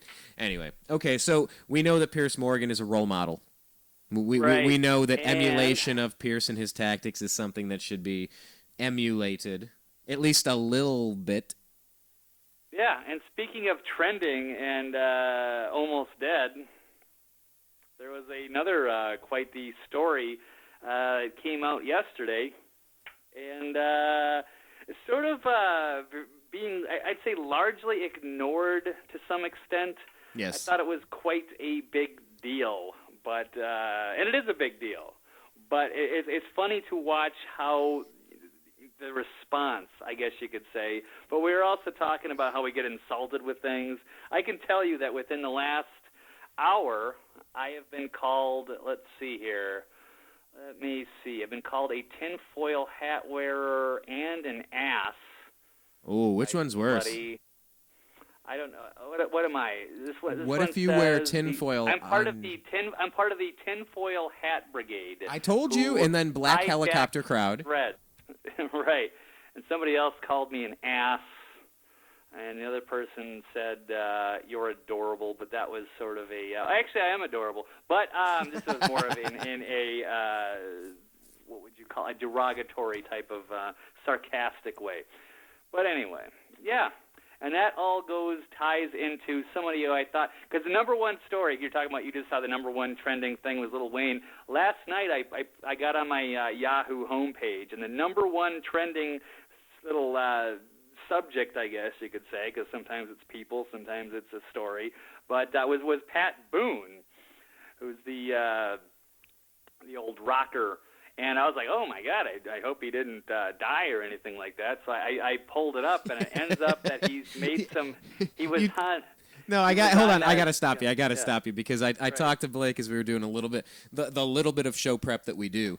But we were talking about it, and Blake had just mentioned, I saw that Pat Boone was trending, and I thought, oh, did he die? And it's just kind of funny because, like, if you see certain names, if Wilford Brimley starts trending, you're like, oh, did he die? What of note could he be up to these days? But wasn't the case. I kind of associate Pat Boone with, like, Johnny Cash, where I kind of think of them as doing kind of roughly similar music and sort of, and they both and they're both older guys, and they both are, outspoken guys, and they both did albums where they made remakes of modern rock music. Of course, Johnny Cash is very famous for several hits that he redid, like, Rusty Cage of Soundgarden, to name one. But or Hurt several, by Nine Inch Nails. Hurt, 9 Inch Nails, yes. But he says, I wear this Petty, crown of thorns. He says, I wear this crown of thorns, not what Trent Reznor said. Trent Reznor from Ohio. But anyway, yeah, so you found Pat Boone. And I got the clip pulled up. I don't know if we just want to jump into it and then we can comment on it. Yeah, sure, we could do that. Okay. Things he might regret after saying we really don't have. Oh yeah. By the way, this is on the Cavuto show, so this is the lead-in to Pat Boone. The president admitting this. My goal is not to chase a balanced budget just for the sake of balance. Wait a minute. That reminded us of this. Today, I'm pledging to cut the deficit we inherited by half by the end of my first term in office. Blake, this is great. This is great. It is gold. I pledge to cut the deficit in half. And by the way, George W. Bush's reptilian $9 trillion deficit back in the day. Sorry, I'm blending that David Icke from earlier. If you're not remembering why I'm calling him reptilian, it's saying his $9 trillion deficit is. It's unpatriotic. It's unpatriotic. I pledge to cut the debt by 50%. Oh, dude, he's using the sound effect kind of like the one we were using yesterday. The dun dun dun. Okay. Why I oughta. Maybe he meant the debt would go up by 50% because that's what happened. And remember these health care promises. Wow, 10.6. They're showing a graph here. It's not going to translate because you can't see it. So I'll tell you. Let me tell you what it is. First term in office. Why I oughta. Maybe. $10.6 trillion debt on January 2009. Where's it at today, Blake? It's getting pretty close to 17. Well, getting up there. This one, what they're saying in January, it's 16.3. No, this is January 2012. Huh. Okay, well, this one just got published. I'm assuming this is the new one. But anyway, it went up 53% instead of down 50%. He meant the debt would go up by 50% because that's what happened. And remember these health care promises. We will keep this promise. If you like your doctor, you will be able to keep your doctor. You can keep your doctor. If you like your doctor or healthcare plan, you can keep it. If you've got a doctor that you like, you will be able to keep your doctor. If you like watching Seinfeld, you can keep watching Seinfeld. It's just not on the air anymore. You know. Yeah. Yeah, but anyway, we all know how all this turned out. Pat has had it with all of that. I'm talking about legendary singer and actor Pat Boone. He's fed up. But, you know, Pat, to your credit, a lot of this stuff you were warning about and the mixed messages not only he was sending, but Democrats in general were sending on how serious they were about any and all of these issues. And now we're in some deep issues here. What happens? You're talking to me, Neil? I am, Patrick. Are you talking to me? Thanks. Good to be with you always. I like Fox Business News, by the way. I think everybody ought to have it. There you go. If you want a spokesman, I'm your guy. and a great singing voice besides. We're going to set it to tune. I'll sing it for you, yeah. I find that the media, most of the media, is completely oblivious. And for that matter, a lot of people in Congress, they don't know why Mr. Obama is doing these things and saying these things and contradicting himself and even, as Bob Woodward pointed out, lying about them, about the sequester that was his idea. He is following his playbook, which is Saul Alinsky's Rules for Radicals. This is the guy that trained him to be a community organizer, a Marxist, a socialist, a progressive, who wrote the rules for doing what Mr. Obama is doing now as president. Here you and I can have a slightly different point of view. I will assign many motives to him not being... Okay, comment, Blake, because Hilarious. this is... Oh, yeah, he cut him off. I think Cavuto got really scared to go there. I'm getting a little uncomfortable. I'm getting a little verklempt over this. I don't know if I want to jump to that conclusion. I just want to back up just a second. Yeah. There's a good critical thinking question coming up here. Okay. The sharpest economic tool in the shed is probably the worst, I could say, and you're free to have your own opinions on some of that other stuff. But I will say this. Yeah. Do you think that he has really tipped his hand, that whether his goal is not a balanced budget, whether, as he said off the cup to John Boehner, we don't have a spending problem, whether we're hearing the likes of Nancy Pelosi don't... I don't have a drug problem. I have no problem. You have the problem, man. It's like intervention. Spending problem. Whether we're hearing the likes of Nancy Pelosi don't even touch adjusting the age of Medicare, or Harry Reid saying we're not going to put entitlements on the table right now. Harry Reid, that's your boy. A pattern of behavior and remarks that seems to clearly put a limit on how much they're going to tolerate in spending cuts, which means no spending cuts. Well, the sequester, which he denied was his idea, but Bob Woodward called him on that, and they finally had to admit, yeah, I did propose it, but as a deadline I didn't think it would ever come into being, he said, but if it did not, if the Congress capitulated, the Republicans, and came up with plans for me to spend a couple trillion more, according to my plan for the country, then there wouldn't be a sequester. But if it does, then I will have executive privilege of deciding where the cuts will be. And of course, he's cutting where they hurt the most by design. But you know, the media... That is true. You agree with that he's cutting where everything hurts the most, not letting school children tour the White House. Yeah, that's the thing that needs to happen. Just like anytime someone proposes a budget cut, oh, you know what, we're going to have to release these violent criminals. We're just going to have to close the fire station. You know, teachers and kids and police off the streets, that's where we'll cut. We all this extra spending, forget about that. These huge bloated union contracts, don't worry about what's really bankrupting us.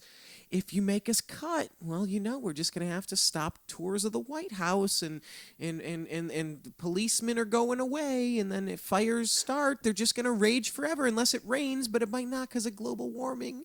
So, I don't know. I'm just going to have to cut. Do you agree that is exactly what they're doing? Agree or disagree? Well, I'll get to the critical thinking question. Yeah, it's coming up, but it's basically tying right into that. Yeah. Oh, okay. Then we'll pause and then jump in. Tell me when to stop. I didn't do that. The media didn't look into this, and a lot of your buddies, I know you stand out like a sore thumb in your entertainment industry, didn't call them on it, and even though a lot of them knew it. I talked to many who approached you off the record. You know, Neil, you're right. I mean, he is pulling a couple of fast ones here. I said, why don't you go on the air and say that? I said, well, I really can't. Why is that? There is an intimidation factor and a ridicule factor. And listen, have you read this book? Ooh, intimidation and ridicule, kind of like Chilling Effect and tinfoil hat. Wow. Isn't it great how sometimes these shows just connect the dots so perfectly? Chilling Effect. It is nice when they tie together, yeah. Yeah, and your tinfoil hat. By the way, why did they say your tinfoil hat? What was that in response to? Okay. I'll tell you in a minute. Saul Alinsky's rules for he lays out the rules. I have indeed. I know, but I just don't want to go down this alley because I know you feel strongly. Though. Yes, but I will say this: you don't even need to assign those voters to assign some very big question marks to his economic stewardship. But there has to be some kind of reasoning for why he does what he does, which he's not too bright economically. I think he's a smart guy. This is a weak area. I do. Just like I'm not very good on any. You were to ask me a lot of medical questions. I'm not great. But I think this is. And what's odd and ironic about that is. Go ahead. We're that's kind of like the first part of it. Yeah, here's the deal. This would be the critical thinking question. Yeah, is President Obama is he just not that bright economically? Is he just not the sharpest tool in the shed? Does he just have that one weak issue, or is it something else? And we'll get to that. It's coming up. He's having the most effect on economic issues about which he knows very, very little. True, but I think he's a brilliant guy, and I think he knows what he's doing, and he's doing it by design because he has a plan which he thinks is good for America, a virtually socialist nation in which people don't get very rich, everybody has everything, the government is in charge of everything because the government can do everything he's just better. Targeting you, Pat. That's the dirty little secret. He's just going after you. Well, I am a target. I was on his enemies list in the first year of his presidency. Well, don't worry, because after this segment, you're right back on it. Pat, it's always a pleasure, my friend. Hang in there. Thank you. You look great. Stay great. Chilling Effect. Thanks. Okay. Yeah. So he totally freaked out Cavuto. Did not want to go there. I just don't want to go down that path. I know that's probably what's going on, but don't want to talk about Yeah, it. that's basic. Yeah, he'd rather stick to the illusion that, President Obama, he's just got that weak issue. He's just not that bright economically. Or would you go with Pat Boone? What he's saying is, no, I think this is a brilliant guy, and he knows exactly what he's doing. Look at him, who he studied. You know what? That's actually a really. So, what do you think? Are you more of a Cavutoite or are you more of a Boonie? I'm not here to rip on Cavuto or whatever. He's gotten better over the years, but I think he's totally wrong. I think this is something that they're scared to talk about. Even going back a little bit further, right after, because this is the Ides of March, right? Isn't this about the time that Breitbart got murdered? Somewhere around there, that was a big chilling effect because supposedly he had eaten dinner at the Ayers family, the Ayers house in Chicago, and it was going to set to release some information that was going to vet the president, and all of a sudden he mysteriously has a heart attack the night before. So I think this all ties together. With that chilling effect with the murder of Breitbart, but. Murder of Breitbart, or he just died. May 16th. The exact hours before he was about to release information that was supposedly going to vet the president. It was done. It was over. He was going to end the presidency. Bold statements that he made at SEAC. I guess that would be a year ago. So we're right around that same time period. Was it a year ago or was it 2 years ago? I can't even remember. Andrew Breitbart, conservative commentator and website editor, died of heart failure and had a 60% narrowing of a major artery, a L.A. County Coroner's Office report released Wednesday said.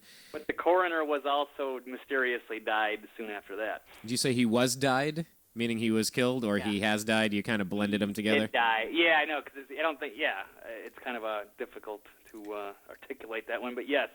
He also mysteriously died soon after by poison, I believe. Nothing strange there. No, not at all. Nothing at all. Nothing to see there. So the fact is, they do have. There is ties to. Now, by the way, March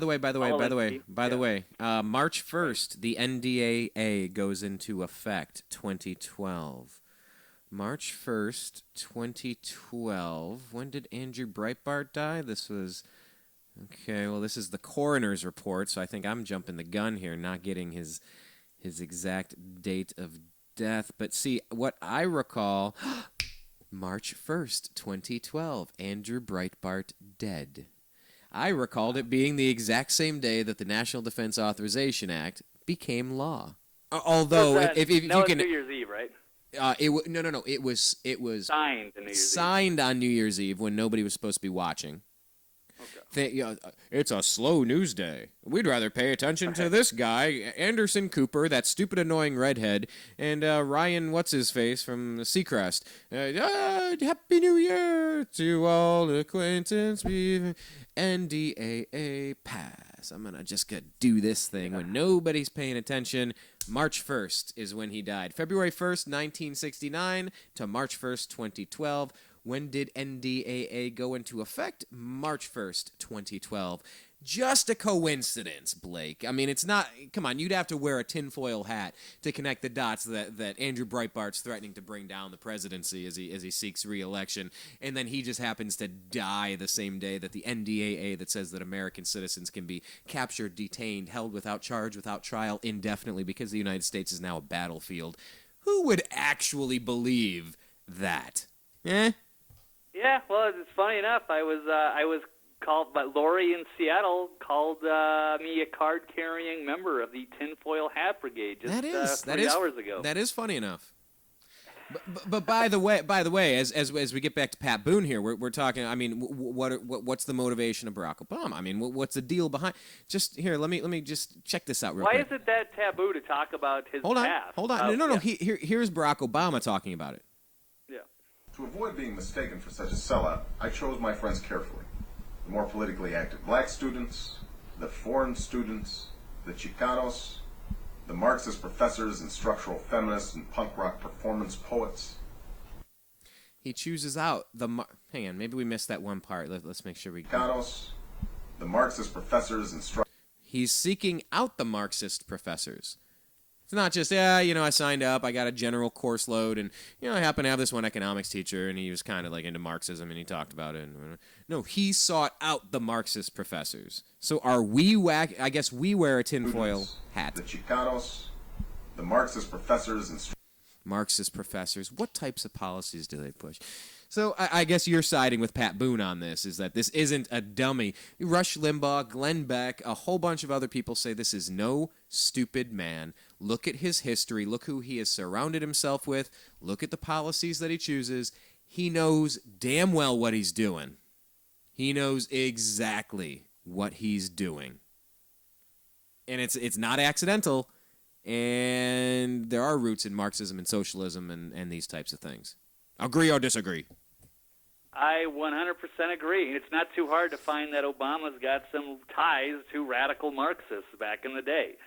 Whether you want to believe that he still shares that same philosophy or not is something we could talk about. But, the fact is, back then he was, so there's not really a reason to think that he got away from it as he got older. Well, he changed his policies in the last few years. And then when you're looking at, you're talking about, Cloward Piven, the type of you start looking at what's going on and how badly you see the record numbers of people that are dependent on government. You're watching the economy just on its last legs here, totally crumbling around us.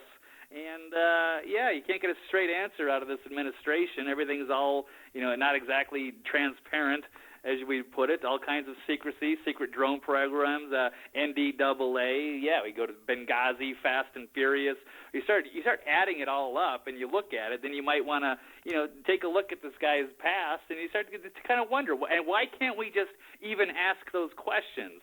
And so why are we going to rip on Pat Boone Chilling effect. Instead of just Chilling effect. Exactly. But a lot of the media is not even covering this story, even though it was #1 trending on Yahoo. A few publications did cover it. Not seeing the left wing even touch it. I think they're terrified of it. Look, honest. 2 points. But 2 points, though. Hold on. 2 points. You're saying all these things. Right. Everything that's going bad. Number one, that's all Bush's fault. You got to give this guy a few terms to get something done. If we could just get that obstructionist Congress, these obstructionist Republicans out of the way, maybe he could actually get some stuff done. Maybe if it was a little more dictatorial, maybe we could actually turn this around. And on the other hand, out of the same side of my mouth, well, the Dow is at the highest mark it's been at in years. Look, we're hitting record highs. Everything's fine. Yeah. So it's nothing to do with both. The But Federal it's neither. Reserve printing money like crazy and putting $85 billion a month into it. That's just. So what? Who cares about the Federal Reserve? That's our federal agency that handles money. What? What's wrong with our federal agency that handles money, right? No, I know it. It's hilarious because the economy is just absolutely crumbling by every statistical figure you can come up with.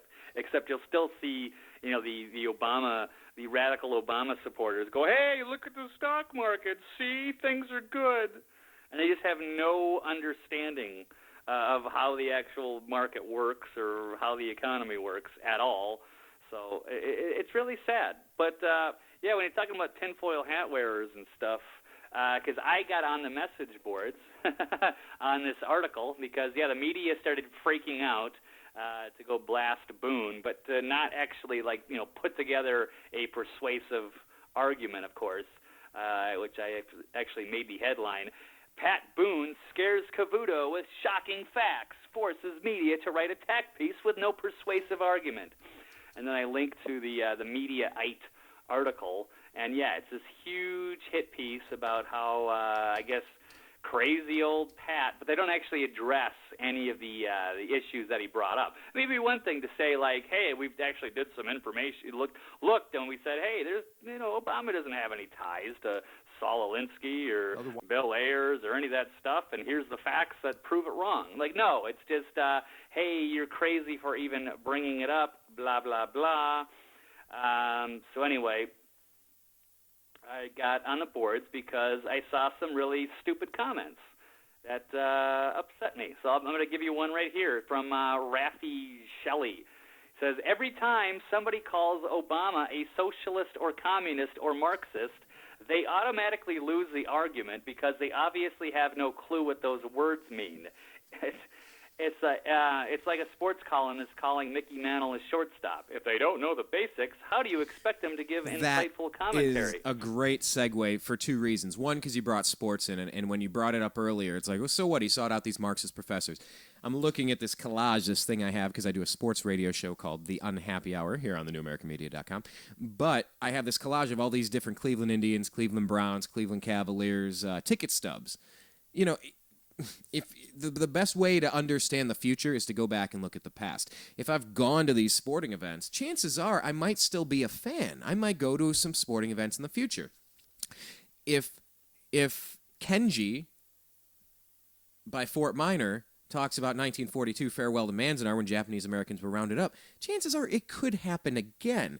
But what you're saying segues nicely into this, and we're running out of time, so I got to make this the last story. But I know this is a good one. I know you have some comments on this, but it does segue nicely because it's one of these where how dare you question my authority?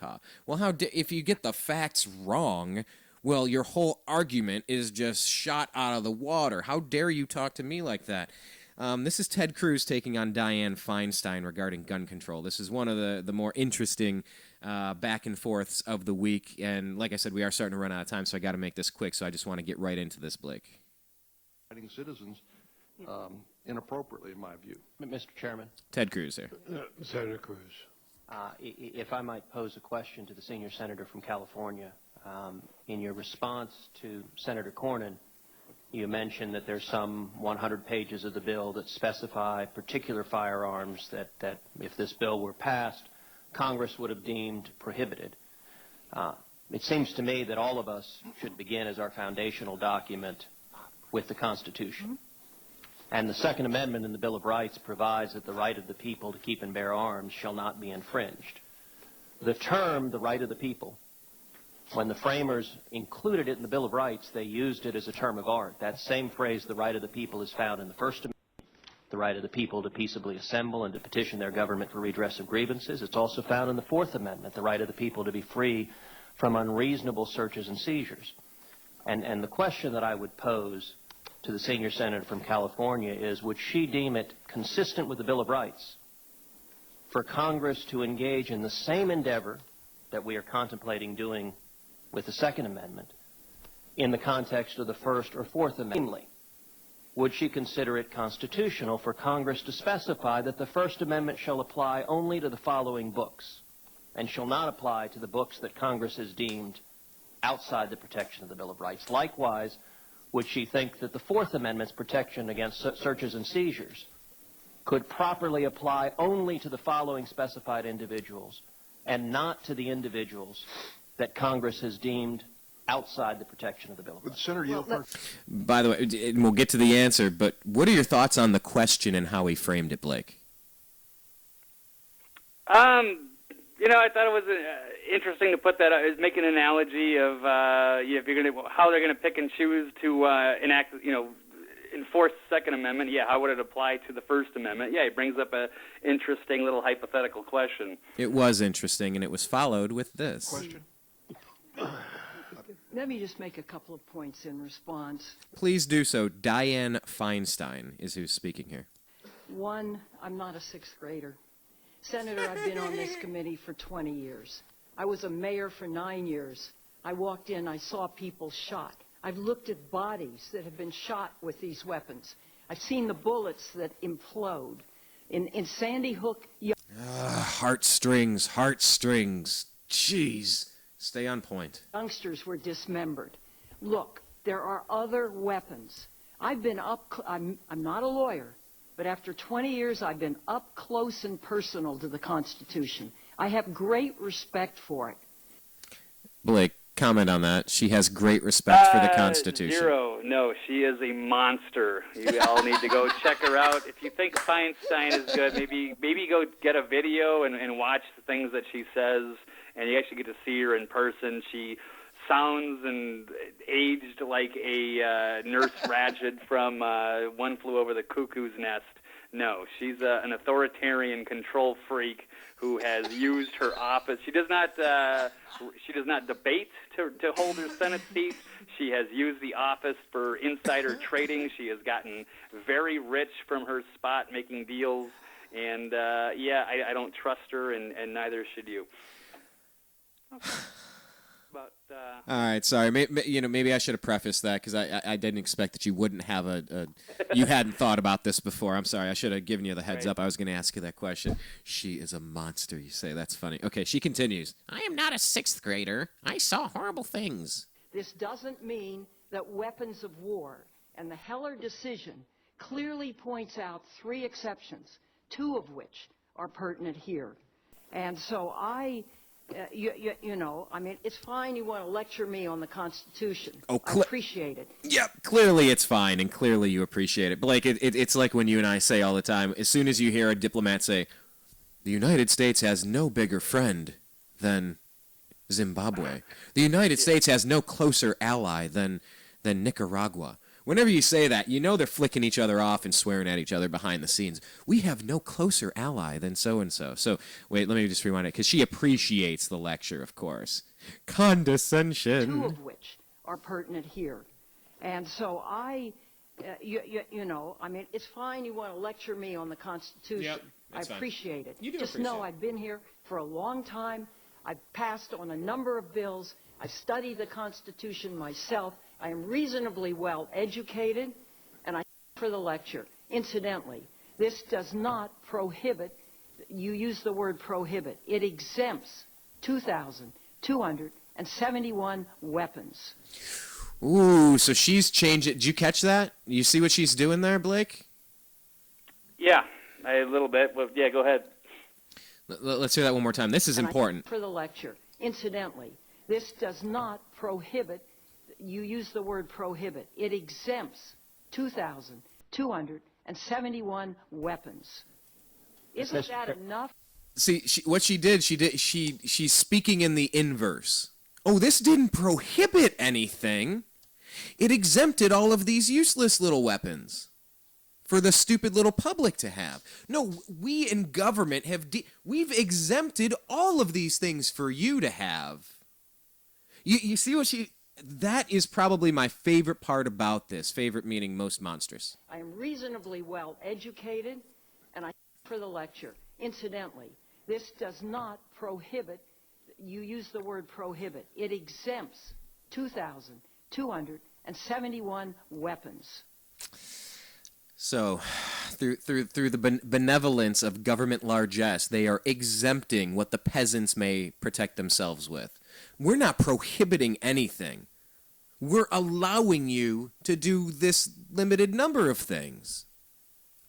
Blake, I am shaking my fists just in theory and actually. No, I hear you. I've got the same issue. Like I was, saying, I've been trying to even just argue. We just try to talk about common sense with people and try to, display the facts and have a discussion with that.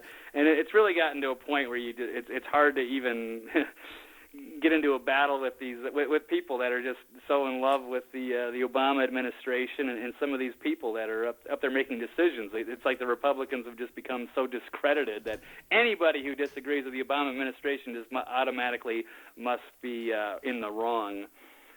So, I mean, it's like that guy I was just talking about, where people were calling me a tinfoil hat wearer and stuff. And so, you say every time somebody calls Obama a socialist or a communist or a Marxist, they automatically lose the argument. So, and I, wrote back to the guy. I said, incorrect. I said, you only lose the argument when you are shown superior facts, knowledge, and ideology. Saying they automatically lose just because somebody calls them a socialist, communist, or whatever, it's just a cowardly way out of the argument. And I just said, hey, and on that note, let's be honest. You don't know a damn thing about Obama's real history, do you? And then I put in quotes, Dreams from My Real Father, which is available now for free on instant Netflix. And I said, do you really know anything about what Pat Boone was talking about? Can you actually make a persuasive argument against his claims with the knowledge you already have? I think we both already know what the answer it is. So, which makes it even more amusing because you wrote, hey, if they don't know the basics, how do you expect them to give insightful commentary? I don't know. Why don't you tell us? And yeah, then you have other people. I got into it with a few people, and nobody wants to. They want to sit there and make fun of everybody, or say everybody's in the Glenn Beck School of History or whatever. And I wrote another one saying, yeah, you know what? It's way easier to disagree with an easy target like Beck and pretend to know what you're talking about, rather than look into Obama's real past and prove them wrong with facts and superior knowledge, isn't it? So, since you're so smart, maybe you could tell us where Boone is wrong with all the proof to sway him. Oh, yeah, that's what I thought. Maybe you should reread my first sentence and look in the mirror. Again, I plugged the Dreams from My Real Father. And I said, hey, maybe we can debunk it and prove all of the Glenn Beck School graduates wrong once and for all. But, you could still apply that to the whole Feinstein thing, too, or any of these gun things. You'll have a ton of people that are going to sit there and rip on, Ted Cruz, or a bunch of wing nuts and a bunch of tinfoil hat wearers, crazy people, but they can never engage you with actual facts and knowledge. It's really gotten ridiculous watching this stuff, but it is entertaining to get in the boards, get in the trenches and to fight with them. Well, I'm sure those people on Twitter appreciated the lecture, Blake. I'm sure they appreciated the history lesson. Isn't that enough for the people in the United States? Mr. Do Chairman? they need a bazooka? Do they need other high-powered weapons that military people use to kill in close combat? I don't think so. So I come from a different place than you do. I respect your views. Clearly. I ask you to respect my views.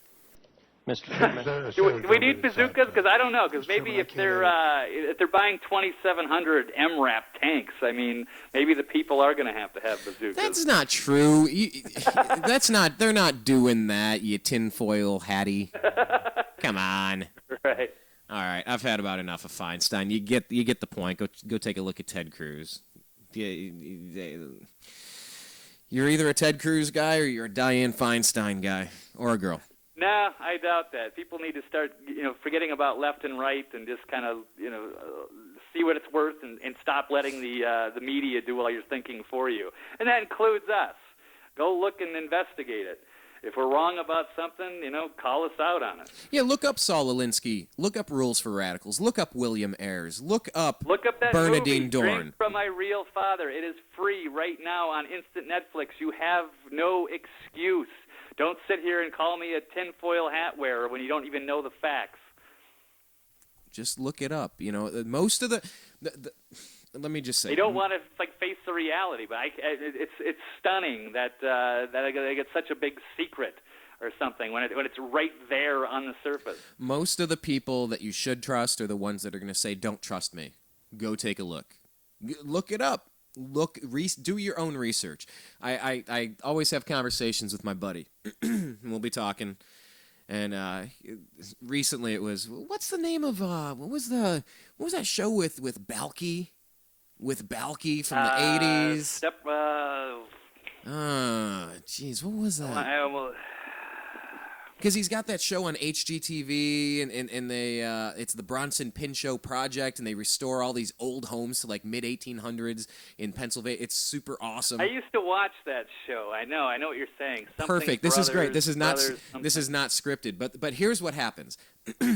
Blake, when you and I have this chat and go, something about Brothers, or I used to watch that. Perfect Strangers. Right before you remember Perfect Strangers, my friend says. Before I even got to IMDb. Boom. Well, but that's my point. My buddy always says, now, if only we had a device at our fingertips that could access all of the information in the world. He's always just saying, I got an iPhone in my pocket, and so do you. Maybe one of us could pull it out and take a look. But it's the truth. Don't believe any of the crap we're saying, or crap we're spewing. Like right. Blake is claiming is happening in Israel to the Palestinians, spewing crap. Get it? Yes. And if you join the show late, sorry, because you're gonna have no idea what I'm talking about. But don't believe any of the stuff that we're talking about. Go do some research. Look into it.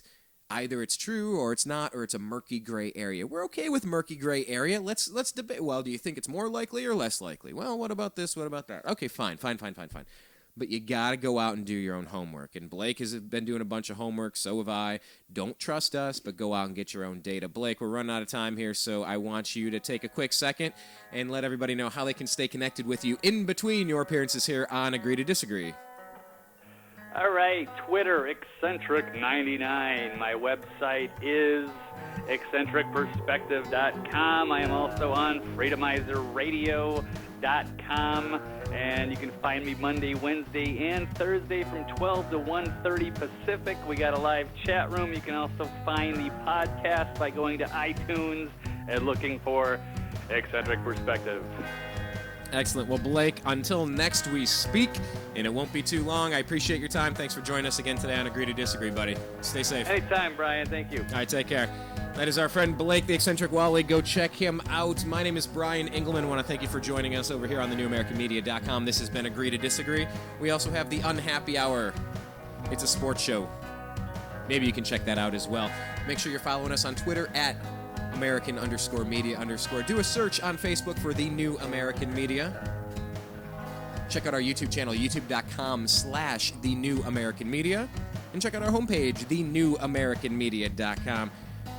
I appreciate the hell out of every one of you that have checked us out over the past 2 years. Really good things are on the horizon.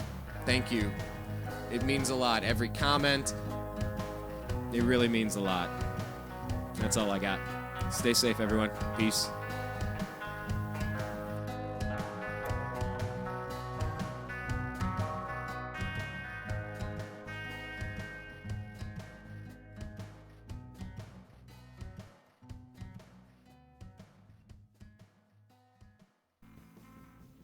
You are listening to The New American Media.